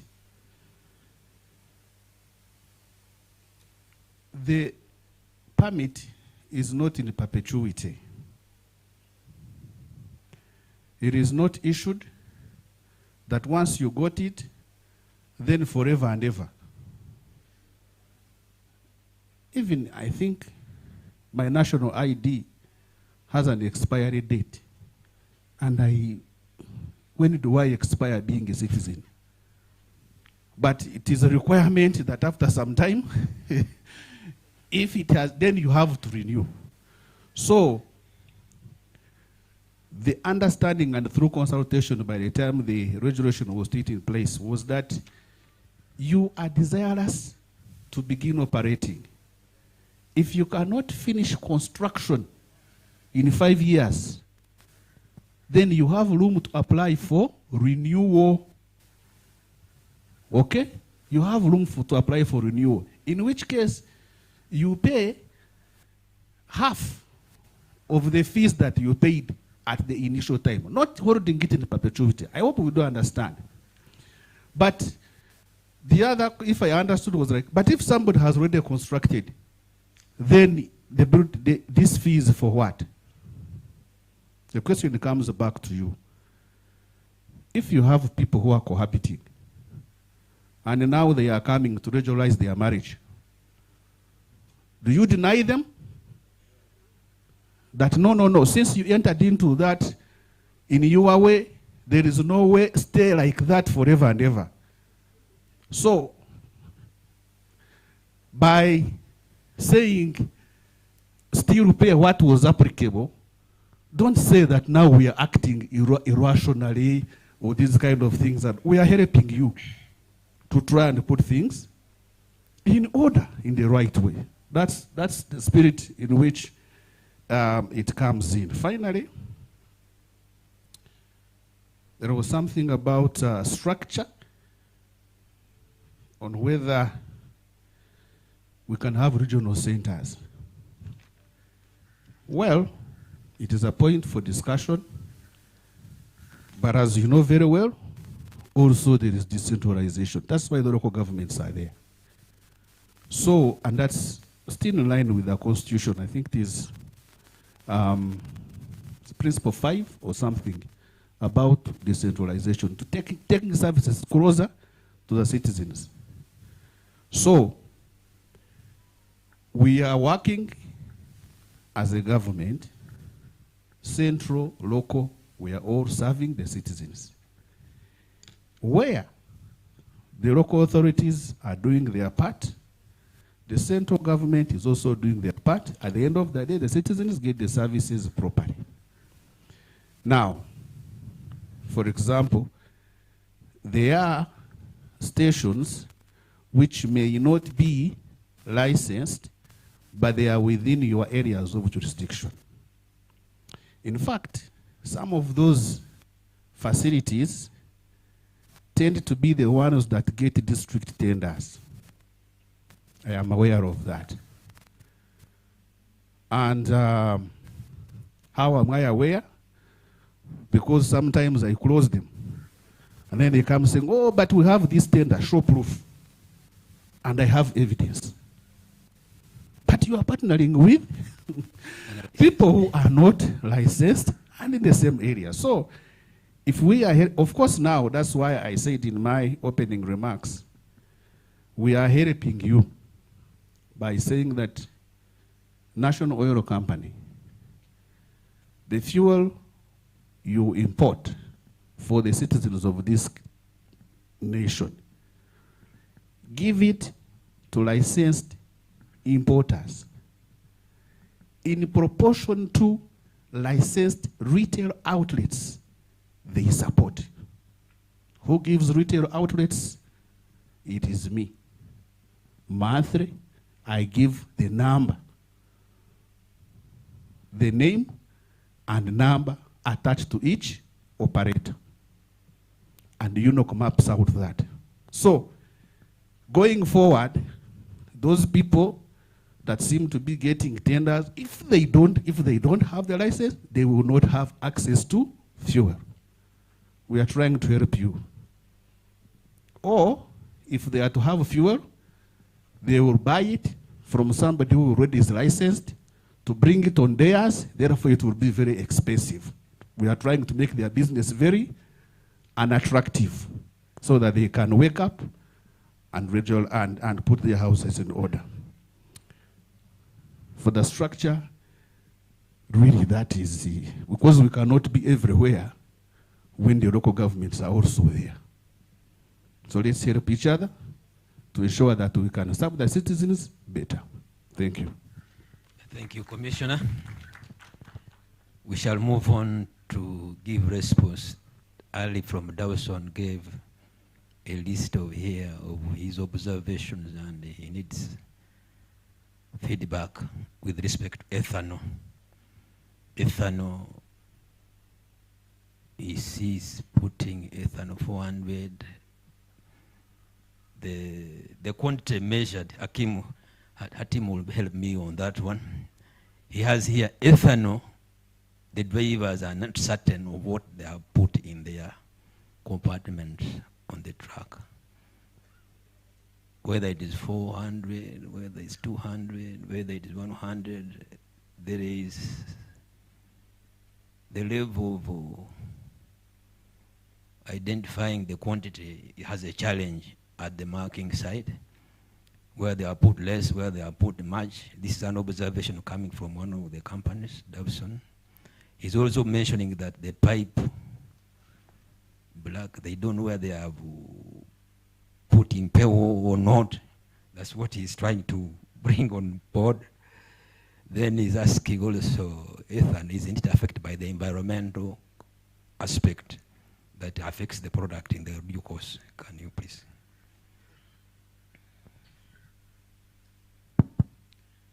Thank you, sir. Thank you, Sendaola Ali, for raising the concerns. One was on the issue of the volume. That's the transparency.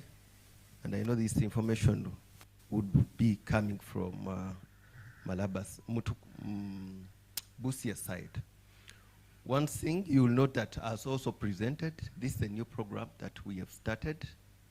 One thing when you look at Busia side, first of all, there was a change of where we're also doing the marking to a new site. And I'm pretty sure that when we were starting this facility, I was on ground. And you know at times how some of the drivers can be reluctant taking on the new changes. We had a number of things also engaging them on the same. But one thing I noticed, how are we trying to show the transparency into what we are doing? One, you'll notice also my colleague from Unbs presented. At those blending stations, we have the meters which are calibrated and verified, and they have the respective certificates. In this, what are we ensuring? We're ensuring that the pumps are dispensing the right volume of the product. Two, When you look at the blending stations, when we receive the product, the first assessment we look on is the bill of lading. How much quantities were loaded, which also determines how much of the ethanol that we are adding. For example, you'll note that you highlighted the 400 liters. You'll find that this particular truck is carrying almost like about 40,000 liters. And when you look at the 1%, that corresponds to the 400. And now, what have we done? One, the drivers were complaining that we need to see how the product is being added, and we put up specifically a screen for them to be able to see. But you'd find like most of them, the screen is there and then they are not attending to it. But what are we doing? One, we are doing the printing of the blending orders. This details how the different compartments, how the truck has been loaded, but also it gives how each compartment, the volumes have been added respectively. And this form also is transferred to SICPA, the people who are doing the marking, so that also when they are doing the marking, they do the marking in line with the blended product that we do have in that particular compartment or a given truck. And also, as further improving the program, we have put up a real-time monitoring system, and you'll note that I know you may not be getting any products through Mutukula, but now all the products that are coming in through Malaba, we have a real-time app where also the OMCs have the login credentials. They can be able to see their truck coming in, how much it's coming in with, how much of the ethanol is loaded, all those details. But all of that, we also print. I've also noted that we print the reports of how the loading has been done to each compartment. I'm going to find out on this issue of the screen. I know that screen that you're noting about before, when we were just starting, it had issues. I don't know whether this is something that is current or it was something that was in the past that we already attended to. The issue of pipes being black, you want to see them to be white. If, for example, you have a pump and the pump has issues, even if the pipe is transparent, you will not get the right product. What we're ensuring that we have the transparency within the pump that is dispensing, and we're also printing out the right document detailing how the loading has been done on all the respective compartments. That was, I think, part B of the question. And then the last one was on the issue, you know, when you look at your bill of lading, you have the ordered quantity, the actual loaded quantity, and also the L20.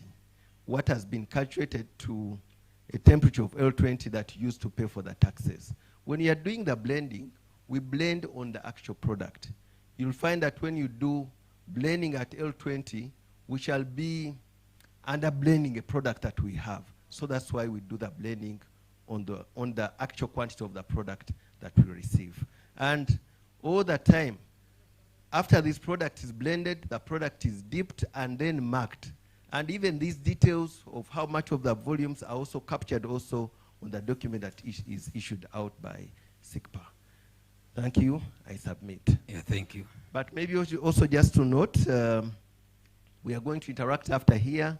Mr. Sendawal can have some further interaction to try and highlight on some of the issues further maybe that you have raised, in case there are some gray areas that you would still want me to clarify.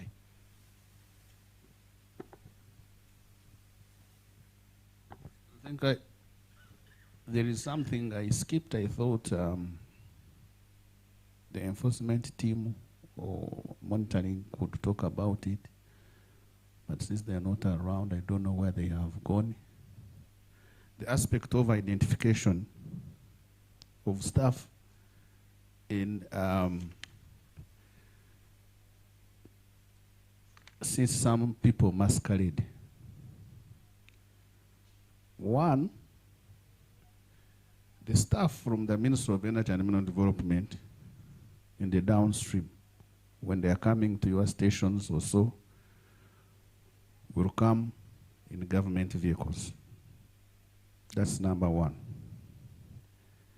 I have not sent anybody in the field with a private vehicle. They ask, and we release them with a government vehicle. And each one of you is aware of the government vehicle. Good enough, I mean, they have different color. The one I am with now still has a K, but the others under the new series is 29 something. You should be able to know that really this is official or not. Similarly, those of fuel marking, they also come with what? Official cars. Number two, if you want, you can ask them to identify themselves. They have their IDs, which would be clear. But on the other hand, if you suspect somebody, you can go back to your office very quickly while the pump attendant is engaging them and reach out to us that I have somebody seemingly Muferi here. Are you having people in this region or so? Right, these kind of things, and well, then we can confirm to you. Having said that, I don't want to remove the aspect of private number plates, but we use them on covert operations. So I have sent a team to Mutukula. They have moved with a government vehicle. I get a private number plate. I even don't put in a caller and follow. Even when maybe I'm seeing on the screen, they will never know that even I was following them or that somebody was following them. Because we also have to. Then we see, those are some of the things. So if I am on some of those operations, you may not expect me or to find me in a government vehicle. But I will still have what? An ID in the event that you really wanted to confirm. And even then, I would not be coming to interact with you because I would be following up my team. It's what I am trying to see. Are they really doing what they're supposed to do? Not that I am now coming to do what I have sent them to do. No. So I hope that clarifies some bit of our operations, and in case you want to check, you can really cross-check and see that this is real. This one is an impositor. I hope that clarifies. Thank you, Commissioner. Allow me 1 second. Commissioner, allow me add on your words with humility, I request. The issue of IDs, I think, should be got and understood well. What most of the, not most, but some of the dealers do is to use their phones, scan IDs of our staff, and post them on social media. And you see, when you post something on social media, you lose control. All the other parties receiving that information can use them in any way. And we have had cases where someone picks that ID, changes it. So please, you can see my ID, I can see your ID. But there have been many cases where people are insisting on scanning. And where the staff have accepted, they scan the copies on social media in no time. So please, let's understand it well. Your intention is to be sure that the person before you is genuine and doing his rightful duty as deployed. See his ID, quote his ID number. The numbers, the contacts have been given here, verify. Thank you. Thank you so much, James. And a small addition on that one is that since we have given those numbers, with our mobile vehicles moving around, as a field supervisor, on my laptop, we have a GPS tracking system on the vehicle and also on the machine. I know, even right now, I can tell which vehicle is where in the whole of Uganda. when I check on my laptop. So if you call and you have identified that these may be not the right people, I will be able to know that this MLab 10, MLab 11, we have given them codes. And even when they reach a station, because of our technology, the equipment, once he reaches a station, I know who is logging on the machine, who is working, and as the results come out instantly, I have the results at the headquarters. It's difficult. The technology has been protected so much that if a failure comes and you call us, we shall be able to identify that one. Then lastly, on this batch of questions is the advice you have given us in terms of sensitization, that we need to give you enough time so that you can prepare the community, maybe on your Bizindalo, that these people will be in Kalisis on such and such a date on your station, so that we can have a better coverage on the public we want to sensitize. We shall take on that one. We shall forward our programs in advance, give you time so that you can reach out to those whom you want to be sensitized at your place. But on top of that, we are continuing with this process even on radio. I told you Monday we were on radio. Even this afternoon we shall be on radio, so that we can disseminate this information so that everybody knows our operations in this sector. Let's take another batch of questions. If you have, oh, there's a hand there.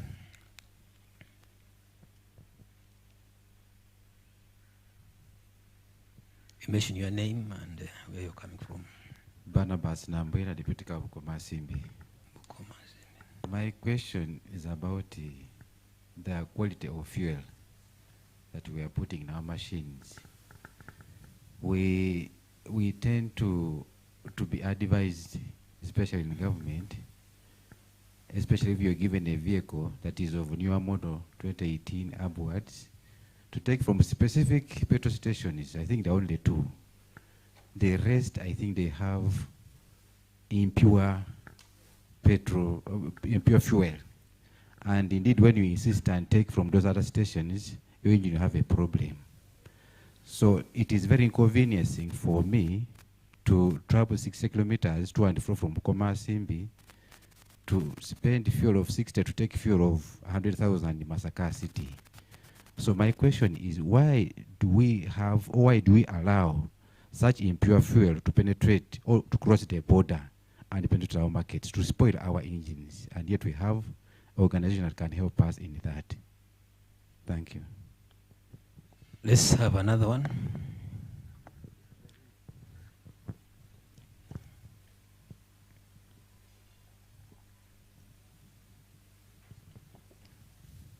Thank you.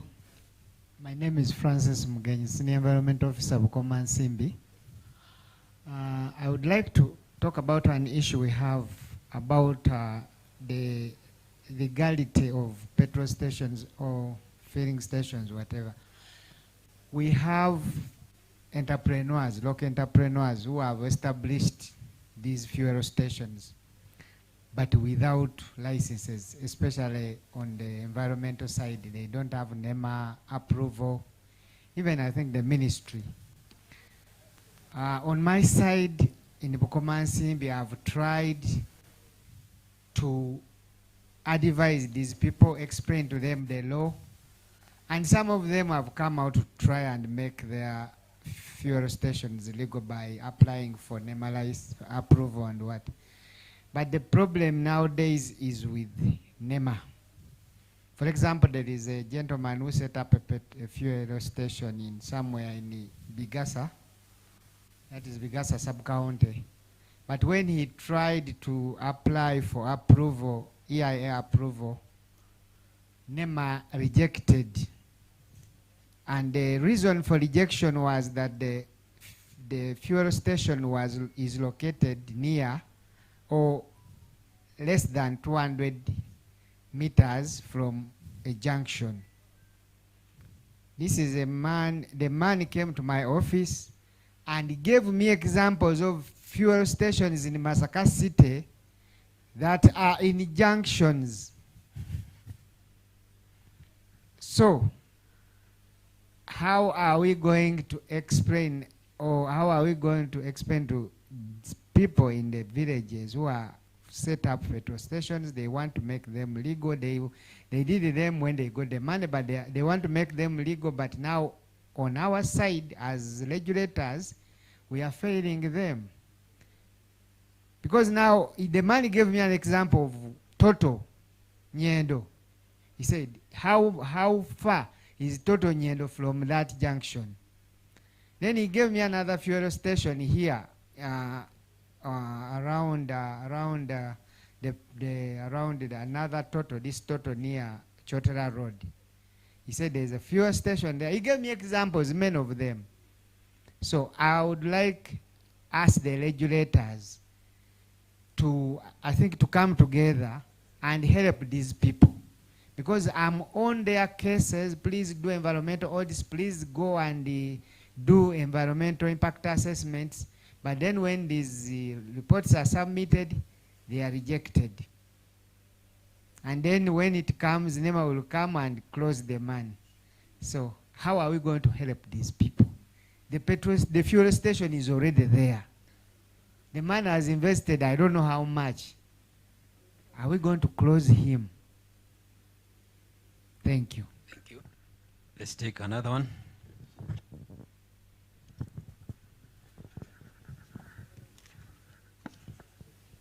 Thank you very much. I am John Sentu, a physical planner, Rengo District. Mine was almost the same with my brother from Bukomansimbi. In Rengo District, we are also experiencing mushrooming feeding stations, most especially in town councils and trading centers. Those people, they station them in road reserves. They don't have approvals. They don't have licenses. So you as the governing authority, we beg that you come with an enforcement team and we organize these people, because we feel we are not safe. Anytime we can have fire outbreak in Irengo district. So that's my my question. Thank you very much. Let's take one and then we respond.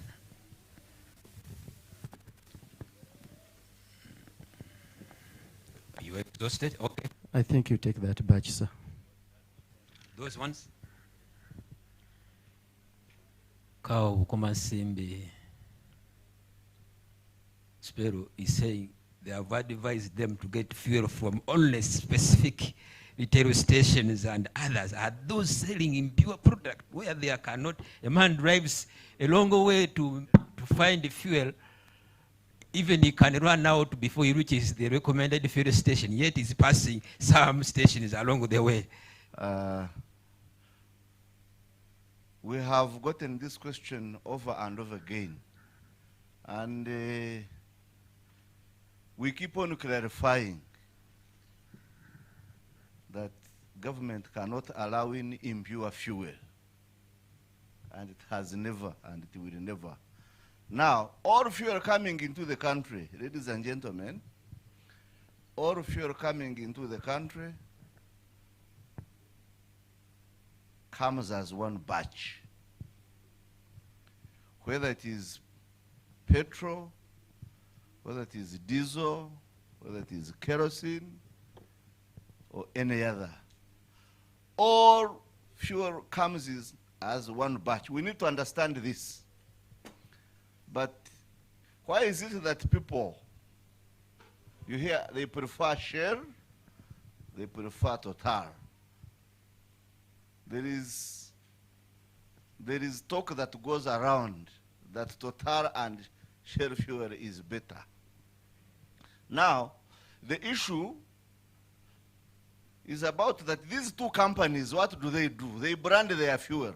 And branding is a marketing gimmick. that for them, they add particular additives. You have heard of V-Power, Formula Shell, Diana Flex. That is for Shell. Then Total, they have Exidium. We have had other two more companies that have also now that have also started using additives. I think we have Ultratech now for Rubis. Rubis also now has additives, and Overmax, I think, for Oryx. Now, this is done at their depots. This is fuel that has come from overseas through the pipeline up to their depots in Kampala, and now for them they brand it. Now, the addition of additives, actually that is why we even say their prices are usually higher, because it is an extra service. You know, additives are materials that are added into fuel, either to enhance the desirable characteristics of fuel and suppress. So, you know, like fuel on prolonged storage, it can oxidize. So they add in antioxidants or anti-caking or anti-foaming. So that's why people have a tendency. Now, these are mind games. But otherwise, actually for me, I took fuel from Starbucks, I think, when I was coming, because I noticed the same fuel. But for you, if you want to look for Shell, go to Shell. If you want to go to Total, but otherwise all fuel is what? Just get to know that it is the branding and the marketing attached to this fuel. Is it clear? Thank you. Thank you so much. And you know, that's why we monitor. That's why the government has put up with the monitoring. Yes, okay. Again, my senior colleague, with humility, I request you allow me add. Let me simplify the additive Mr. Sparrow is talking about. Restaurant 1 prepares milk from the same cow with restaurant 2. Restaurant 2 decides to add ginger. They says, may I have ginger milk? That's the gimmick he's talking about. And it captures your mind. You say, restaurant 2 has ginger milk. But let me go to the solution. Mr. Sparrow, what I think is that let the officer provide the communique. Please provide him with the communication from whoever authority instructed you to take fuel from a particular station. Then that causes the official process to get to this person to understand what does he mean. I so propose. Thank you. Thank you so much, Waiswa. I was just supplementing that that's why we have a quality monitoring system managing to see that all these products are being sold at the retail station that meet the standard. We have a minimum standard. All of them, they meet the standard. But there are those who adulterate, as we have seen in our presentation. That's why we are there. It's like the police. You can't say the police is there and there are no thieves. Thieves will be there. You cannot wipe them out when they will be there. Or you say a traffic police officer. People will drive they will be there. But that's why the law puts people to enforce the law, that they know the criminals are there. Yeah, thank you. If there is no other submission, there is I think it was a comment he was suggesting that we work together from Luengo to deal with he talked of mushrooming at junctions, fuel stations at junctions, and NEMA rejecting some people have constructed, and then when they take for NEMA for certification, their audits and the NEMA reports, they are being rejected. How do we help these ones? Commissioner, if you have some in the port drive. Okay, I hope I can clarify on a few things. One, having constructed the facility illegally and being encouraged to regionalize is not guarantee that the evaluation will simply pass it because it is already there. That must be made very clear. Let me give again the example I dealt on earlier on. In the Marriage Act, you cannot be closely related. That's the Marriage Act of Uganda. And then you go to any sound-bound person to preside over your wedding. The degrees of Kasangun, whatever, will not allow. So by you cohabiting or even having children will not necessarily mean that if there is such a kind of an encumbrance that now you can come and have it regionalized. No. Similarly, for example, now this case, and it is interesting, the environment person is the one raising it, who is the local, the local chief to advise NEMA. Because when they are doing the EIA, they consult you. So I would have expected that actually you provide necessary feedback and guidance to such a person, either to liaise with the people responsible for roads, if they can put humps nearer before, because there are different measures. You may be quoting a Totaro station near the bend, but that bend has a what? Maybe humps before. There are different measures as to why those things are put in place. So if you have not gone ahead to establish those kind of things and whatnot, it is not, however, even if they give you a cup and you feel your tears with that cup, it will not change that law.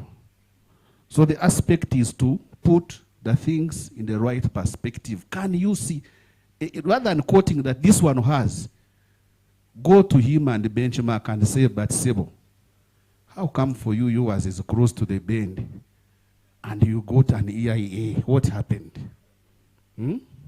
If he has a contact, can give you that contact. Because all you need is what? Is also to have yours regionalized.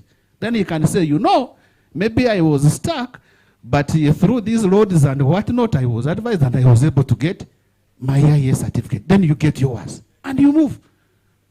Right? But saying, you know, this one, the other one, it will not help. So please move and be able to do what? To put things in order, but the way they should be done. Mushrooming fuel stations. Fiscal planner. You need a meeting with the engineer probably. Because I assume that there is no structure that can come up in an area where the engineer is not aware. But that's my assumption. And I can be wrong, I might be right. So since you are closely related,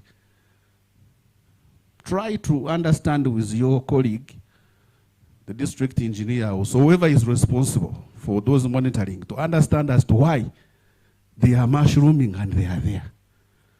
And then put things, because for me, where I sit, I don't see them. I don't see them. You know, I don't see them. But for you where you are seeing them. Move and say, from my plan, in this area, I have not authorized or approved a station. How come you are there? then your brother or sister will say, the engineer, but I think I'm aware of it. These kind of things. You regionalize and be able to move. But otherwise, by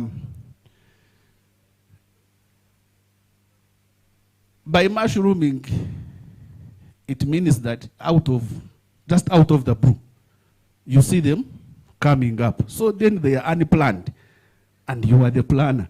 Please prevail over them. Let them not distort your what? Your performance appraisal. Say that, no, not in my jurisdiction. These should not be coming up unplanned. They should be as per the plan. I have this plan. You are not supposed to be here. And put your houses in order. But in case you need another help, you can say, okay, you people.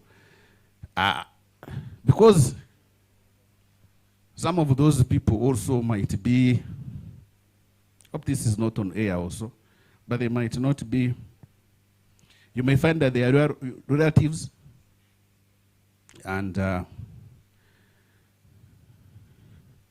in some language they say, yakuraba harifire, or you just close an eye when you, as if you things of the sort. But this is really not good for you in the area. So see how to manage the situation in your area and put in order. For me, at the center, what I have said and what is in my control is to communicate to National Oil Company. Whoever is not on my list, don't give fuel. So that one, it is in my control, and I will do it, and I'm implementing. So it is up to them to know whether they are putting and still how they will be able to get the fuel. But you can still clean up your areas. Thank you. Thank you, Commissioner. And thank you all for your questions, comments, and recommendations and input. We are still in the region. Even tomorrow, we are still here. We have given you our contacts. You can reach us anytime in case you have any issue regarding to this sector. Without much taking time, at this moment, according to our program, I'll invite the ED of UNBS to come and make his closing remark and close this workshop. Thank you so much for your attention.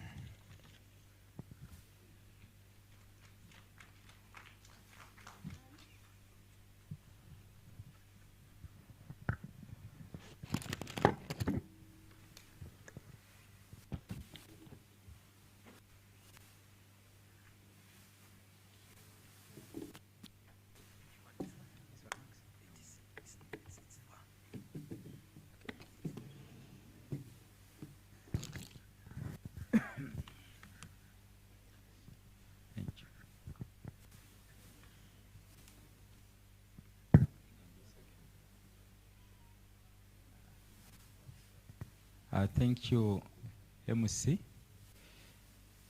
Commissioner, Minister for Energy and Mineral Development. I'm advised that I use this one.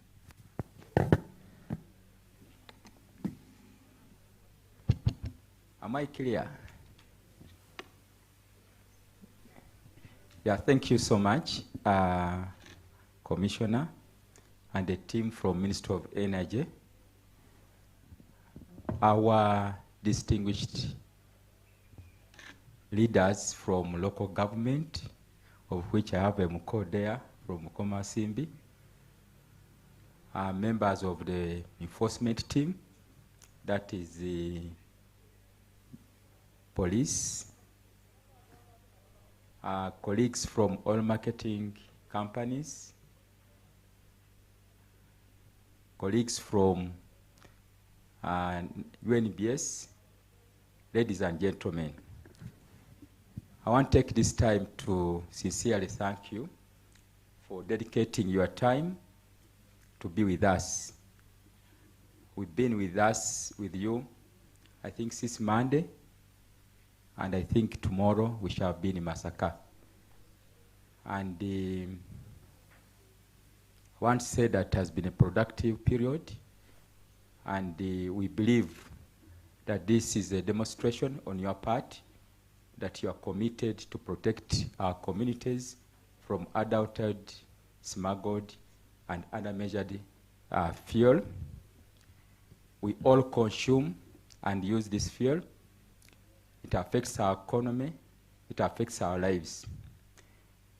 As UNBS, we have commitment, and maybe before I go far, I will just ask members from UNBS. I see manager legal methodology around. Just Dr. show your hand up. And others. I see head of communication is acting head of communication. Your hand just. Yeah, thank you. Through our services, we will continue together with field marking to provide service that will fight this device by providing testing vehicles for spot sampling. You heard about pump verification and calibration. Awareness like this, which is part of standards development, and other ways to see that the communities direct like this, but also through radio, are equipped to do their work. A program like this one, for us, it speaks to two things, as you heard from the conversation. One, it informs policy. I heard the commissioner asking members to go back.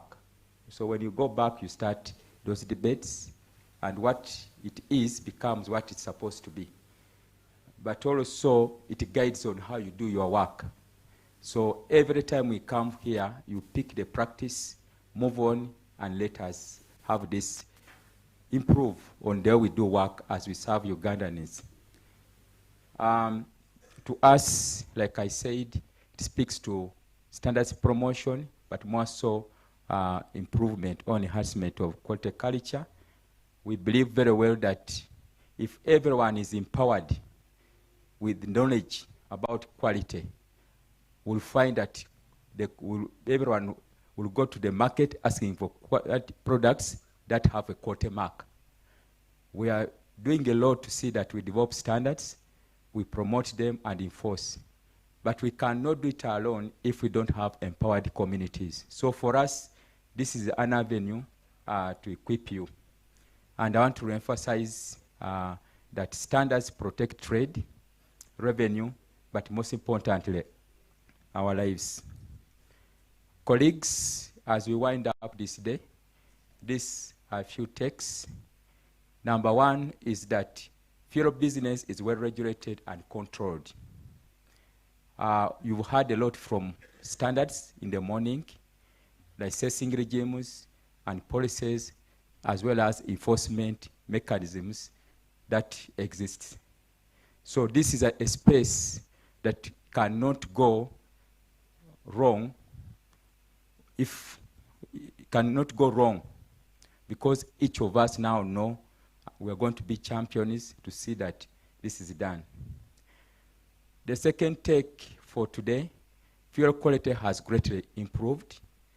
You saw the statistics, the compliance level is at 99.4, and it is just 1%. And this is a big take home. We had also, as a lesson, that there is new digital accountability and safeguards where both of us are signing GPS and other measures to see that every station is identified and regulated. This means issues of invading both tax and other regulatory items will not be possible. Consumer protection also as a take-home from the discussions and other conversations on the radio. Consumer protection is a shared responsibility or duty. We would encourage all of you to always try to reach us through our toll-free lines, which you saw on the dashboard. And let's continue seeing that this is done.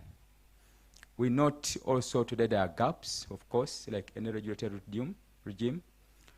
Issue of single pumps, the issue of, especially in hard-to-reach area, the mushrooming, and then also the issue of dumping of bad products, change in ownership. You heard Waiswa mention about issue of fire safety issues. This becomes our areas of focus, and we believe we shall work together. So in this regard, colleagues, I would call for action to each of us, to the local leaders. Let's work jointly with UNBS as well as Ministry of Energy to strengthen information flow. There was a call from Commissioner and the team that when you get something, please let us know. Let's work collaboratively. Monitor fuel stations. You have the names, you have the powers that can take us to reach the oil marketing, the fuel operators and the like. Let's curb sale of fuel in bottles and jerry cans. To operators, the fuel operators, the call is embrace self-regulation and be ethical. Please do self-monitoring to reject substandard fuel. From up, Ministry of Energy is trying to regulate, like the Commissioner said, but we need your help that before this fuel reaches the consumers, it must be that is good and of standard. Ensure only compatible businesses are near your fuel stations for safety. I know that those of you are ethical, but you fear to liaise with local authorities to see that this is done. And if we do like this, it will be okay. I know we have come in different capacities, but we're also consumers. As consumers, we should employ the tips that were shared by my colleagues to guide our purchasing decisions, but also to report malpractices. Finally, all of us, let us collaborate. Let's work together in this space. And if every actor fulfills our responsibility, we'll stamp out fuel trade vices that has been mentioned in all the slides. The fight against these vices is a shared responsibility, like I've said. If each of us played our part, we'll build a fuel sector that can be trusted by every Ugandan, which ultimately will help us to grow our economy by tenfold by 2024 and help us to meet the SDGs. Finally, fuel marking, which brought us here, program, like I've heard, will continue to ensure traceability from importation. We work with partners like Sikipa and build public trust on fuel quality. The gains we have made can be sustained if we stay vigilant together. As we leave Masaka, or the great Masaka today, let's carry one message: quality fuel, fair measure, safe communities. On that note, colleagues, I officially close this workshop. Mwebale nnyo, safe journey back home and to your districts. May God bless you.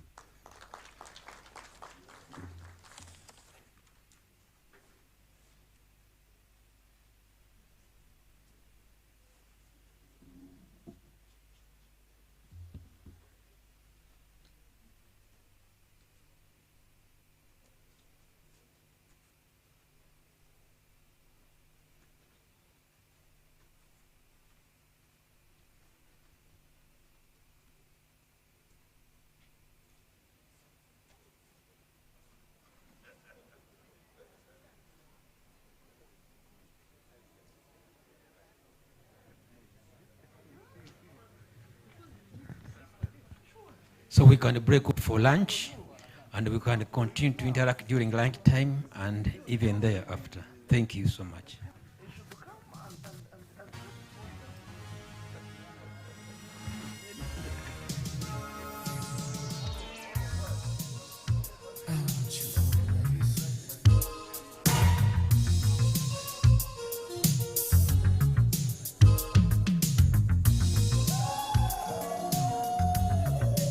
Price which is here is the one you intended to buy at. Is the same price that you were seeing at the billboard, and that is the where you made your intention to come and buy from this petrol station. We have standard measures. This is a measuring can. The capacity of this particular one is 20 liters, and the markings are clearly there. These are established from our laboratories, and those laboratories have higher standards which are Tracking and quality monitoring program. This is the program that began in 2007 by Ministry of Energy and Mineral Development in conjunction with the Uganda National Bureau of Standards to ensure that the quality of fuel sold on the Ugandan market is of good quality. We have 3 gazetted borders through which we receive fuel here in Uganda. We have Busia, we have Malaba, and Mutukura. So we have teams stationed at these 3 entry points to receive the fuel meant for Uganda. When the fuel reaches the border, we do 3 kind of papers, that is the calibration chart, the bill of lading, and the exit note. 3 processes are performed by GFI, that is checking the densities per compartment. For UNBS purposes, we dip to confirm fuel per compartment for marking purposes, and conversion at 20 degrees for URA purposes, that the fuel was taxes for the fuel was paid duly. Afterwards, we mark, seal the truck, and release. What we do here, we check mainly samples. We have samples for ready to use, T1 and T2. T1 is used for marking PMS and AGO, and then T2 is used for marking IK. So we pick the samples in 100 ml bottles for T1 and T2. The samples for T1 are separated from those of T2. This is T1, T2 is there. So we have 2 machines. We have this one, serial number 16689, and you have this machine, serial number 16685. We use this machine mainly to check for ready to use, and this one we usually use it to check when you are checking for dilution. Yeah, so we also check. We also pick samples for clean without marker, that is clean IK, clean PMS, and clean AGO. That we check from trucks. We go to the field, we sample a truck, for example Total Vivo. We pick a sample that is 1 liter. Clean samples are without marker, and we test them in machine to make sure they have 0 marker. That we go through a process to see that our marker is used well, and that is the dilution we do 2 times a week. And then for ready to use, we check every day. Under fuel marking program, when the fuel enters the country, we receive it, we check the density and the volume. We want to ensure that the quantity of the quality of the fuel that is coming into the country is of good quality. After ensuring that the density is good and it is tallying with the loading density, then we go ahead to mark it. The process of marking, we apply the marker into petrol, diesel, and kerosene. And the marker for kerosene is different from the marker for petrol and diesel. This exercise was aimed at ensuring that the fuel which is in the country is not tampered with. Because when you get kerosene and you mix it with petrol or diesel, then you will dilute the marker for petrol and diesel. And even in your diesel and petrol, we shall find there the kerosene marker. So that's why we are marking these 3 fuels with different markers. Then after this, after introducing the marker, we are like locking the fuel. We have teams in the country which go checking for this marker at every filling station in the whole country. Basically what we do is that it's a follow-up from the field monitoring that is done on a monthly basis. Then we get communication from there. So here we profile the companies that we are going to keep inspecting. But in case they find out any variation in the densities, we use densities as the primary checks that we do, the preliminary checks from the other side. So when they find out, they let us know. I go there, I check for myself, I pick samples as that truck is on hold. So when I come here, I basically run the comprehensive test, the dissipation characteristics.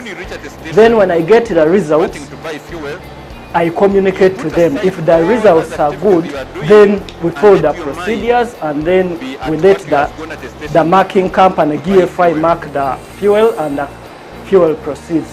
But in case the results don't comply with the required standards, then we hold that truck, we communicate as they prepare to take the fuel back to Kenya. We only allow fuel that conforms with the quality. At UNBS, we do verification of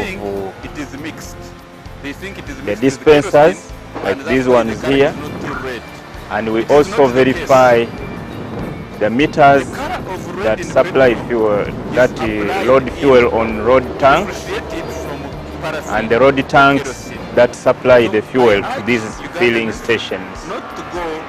This is the selling point for fuel. At this point, we expect the customers to be receiving the right quantity of fuel, and for us to do that,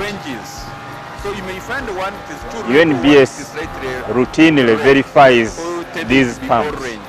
Every 6 months, the pumps are verified, and when we have done the verification, we leave this sticker as a sign for the customer that the meter has, the dispenser has been verified. It can be cited by the logo of UNBS, and then it has the month and year when it was verified. This particular one, we can see that it was verified in January of 2019, and the due date when the next verification will be done is also here. It will be July in this same year. That will be 6 months. So we expect that the dispenser will remain okay within the 6 months that we give it, and after that we check to see whether the quantities are okay. If they are not, then they are adjusted, and if the machine is faulty, it is repaired by a licensed technician.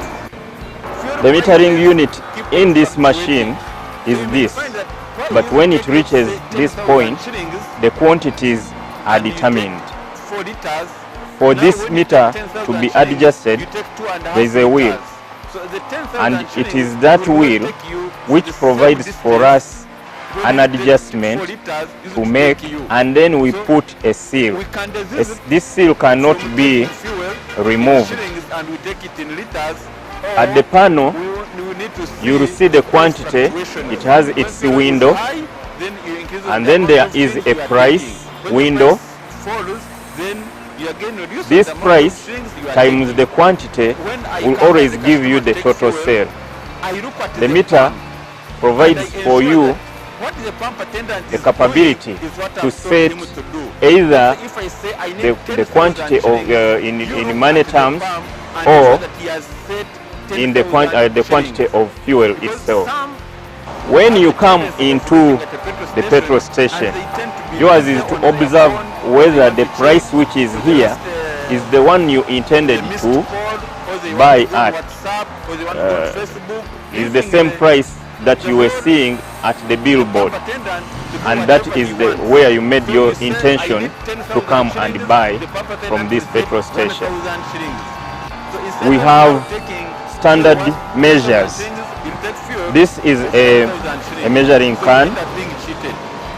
The capacity of this particular one is 20 liters, and the markings are clearly there. These are established from our laboratories, and those laboratories have higher standards which are traceable to international standards. So when we come to set these machines, we are using not only national standards but international standards. Now, when the inspector comes to check here, he delivers fuel into this and he compares it against this marking. We will allow the fuel in deficiency only up to 0.5% or 0.1% on the higher side. But when the inspector is setting, the target is always a 0. It may vary within those tolerable differences, but the target is to make up an absolute 20 liters if this is the measure you are using. So when I come to verify, I ask for a setting of 20 liters on this machine. For you, the buyer, you should be observing the windows here. The numbers should be moving. The counters should be flowing. And at the end of the delivery, you should be able to multiply this, the price by the quantity and get the total, which is the money you pay for the fuel that you take. When we reach a filling station, we come and we don't notify them that we are coming. We come unnoticed, then we report ourselves to the management. We tell them why we are at the stations, and basically we are at the stations to check the quality of fuel to ensure that to see whether the marker which we applied at the entry point at the border is still in the same quantity like the way we applied it. So I'm going to request the pump attendant to give me a sample which is very little fuel from what he's selling. Then I'll take the sample to the mobile laboratory which we move with and check the marker. Mobile laboratories, this is the XRF machine which is fitted in the vehicle, and this is what we go with at all retail filling stations and depots in the whole world, in the whole country, checking the quality of fuel. So I'm going to prepare the sample, then I'll put it inside the machine, and I'll look for this particular station, then I'll start testing.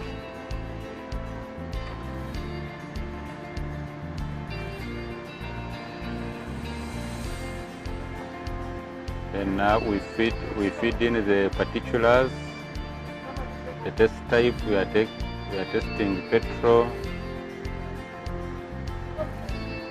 We got it from the pump. The test will take 3 minutes.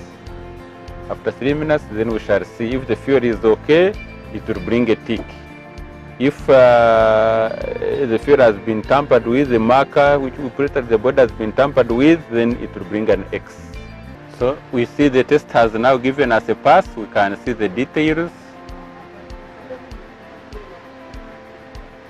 Yeah, it is indicating those are the details.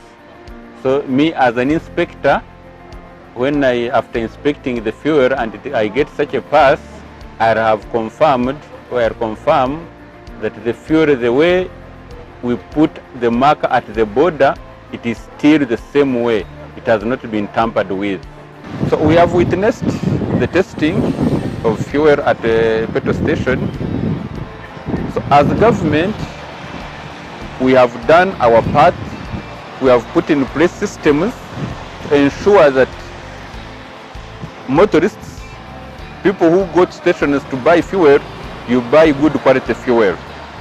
What is remaining is for you now to ensure that when you reach at a station wanting to buy fuel, you put aside all other activities you are doing and let your mind be at what you have gone at a station to do, to buy fuel.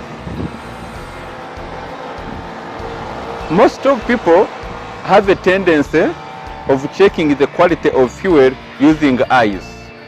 Let's say they look at the color of petrol and they see that it is red. They know that the petrol should be red. When they find that it is not too red, then they think it is mixed. They think it is mixed with kerosene, and that's why the color is not too red. It is not the case. The color of red in petrol is applied in to differentiate it from paraffin or kerosene. So I urge Ugandans not to go by the color of petrol, the red color in petrol, and they say that if it is too red, then it is pure. If it is slightly red, then it is not pure. But us as technical people, still the color, we have ranges. So you may find one it is too red or one it is slightly red or tending to be orange. So I urge Ugandans not to go by the color to tell the quality. Some have a tendency of smelling fuel. You cannot tell the quality of fuel by smelling it, because it almost has the same smell.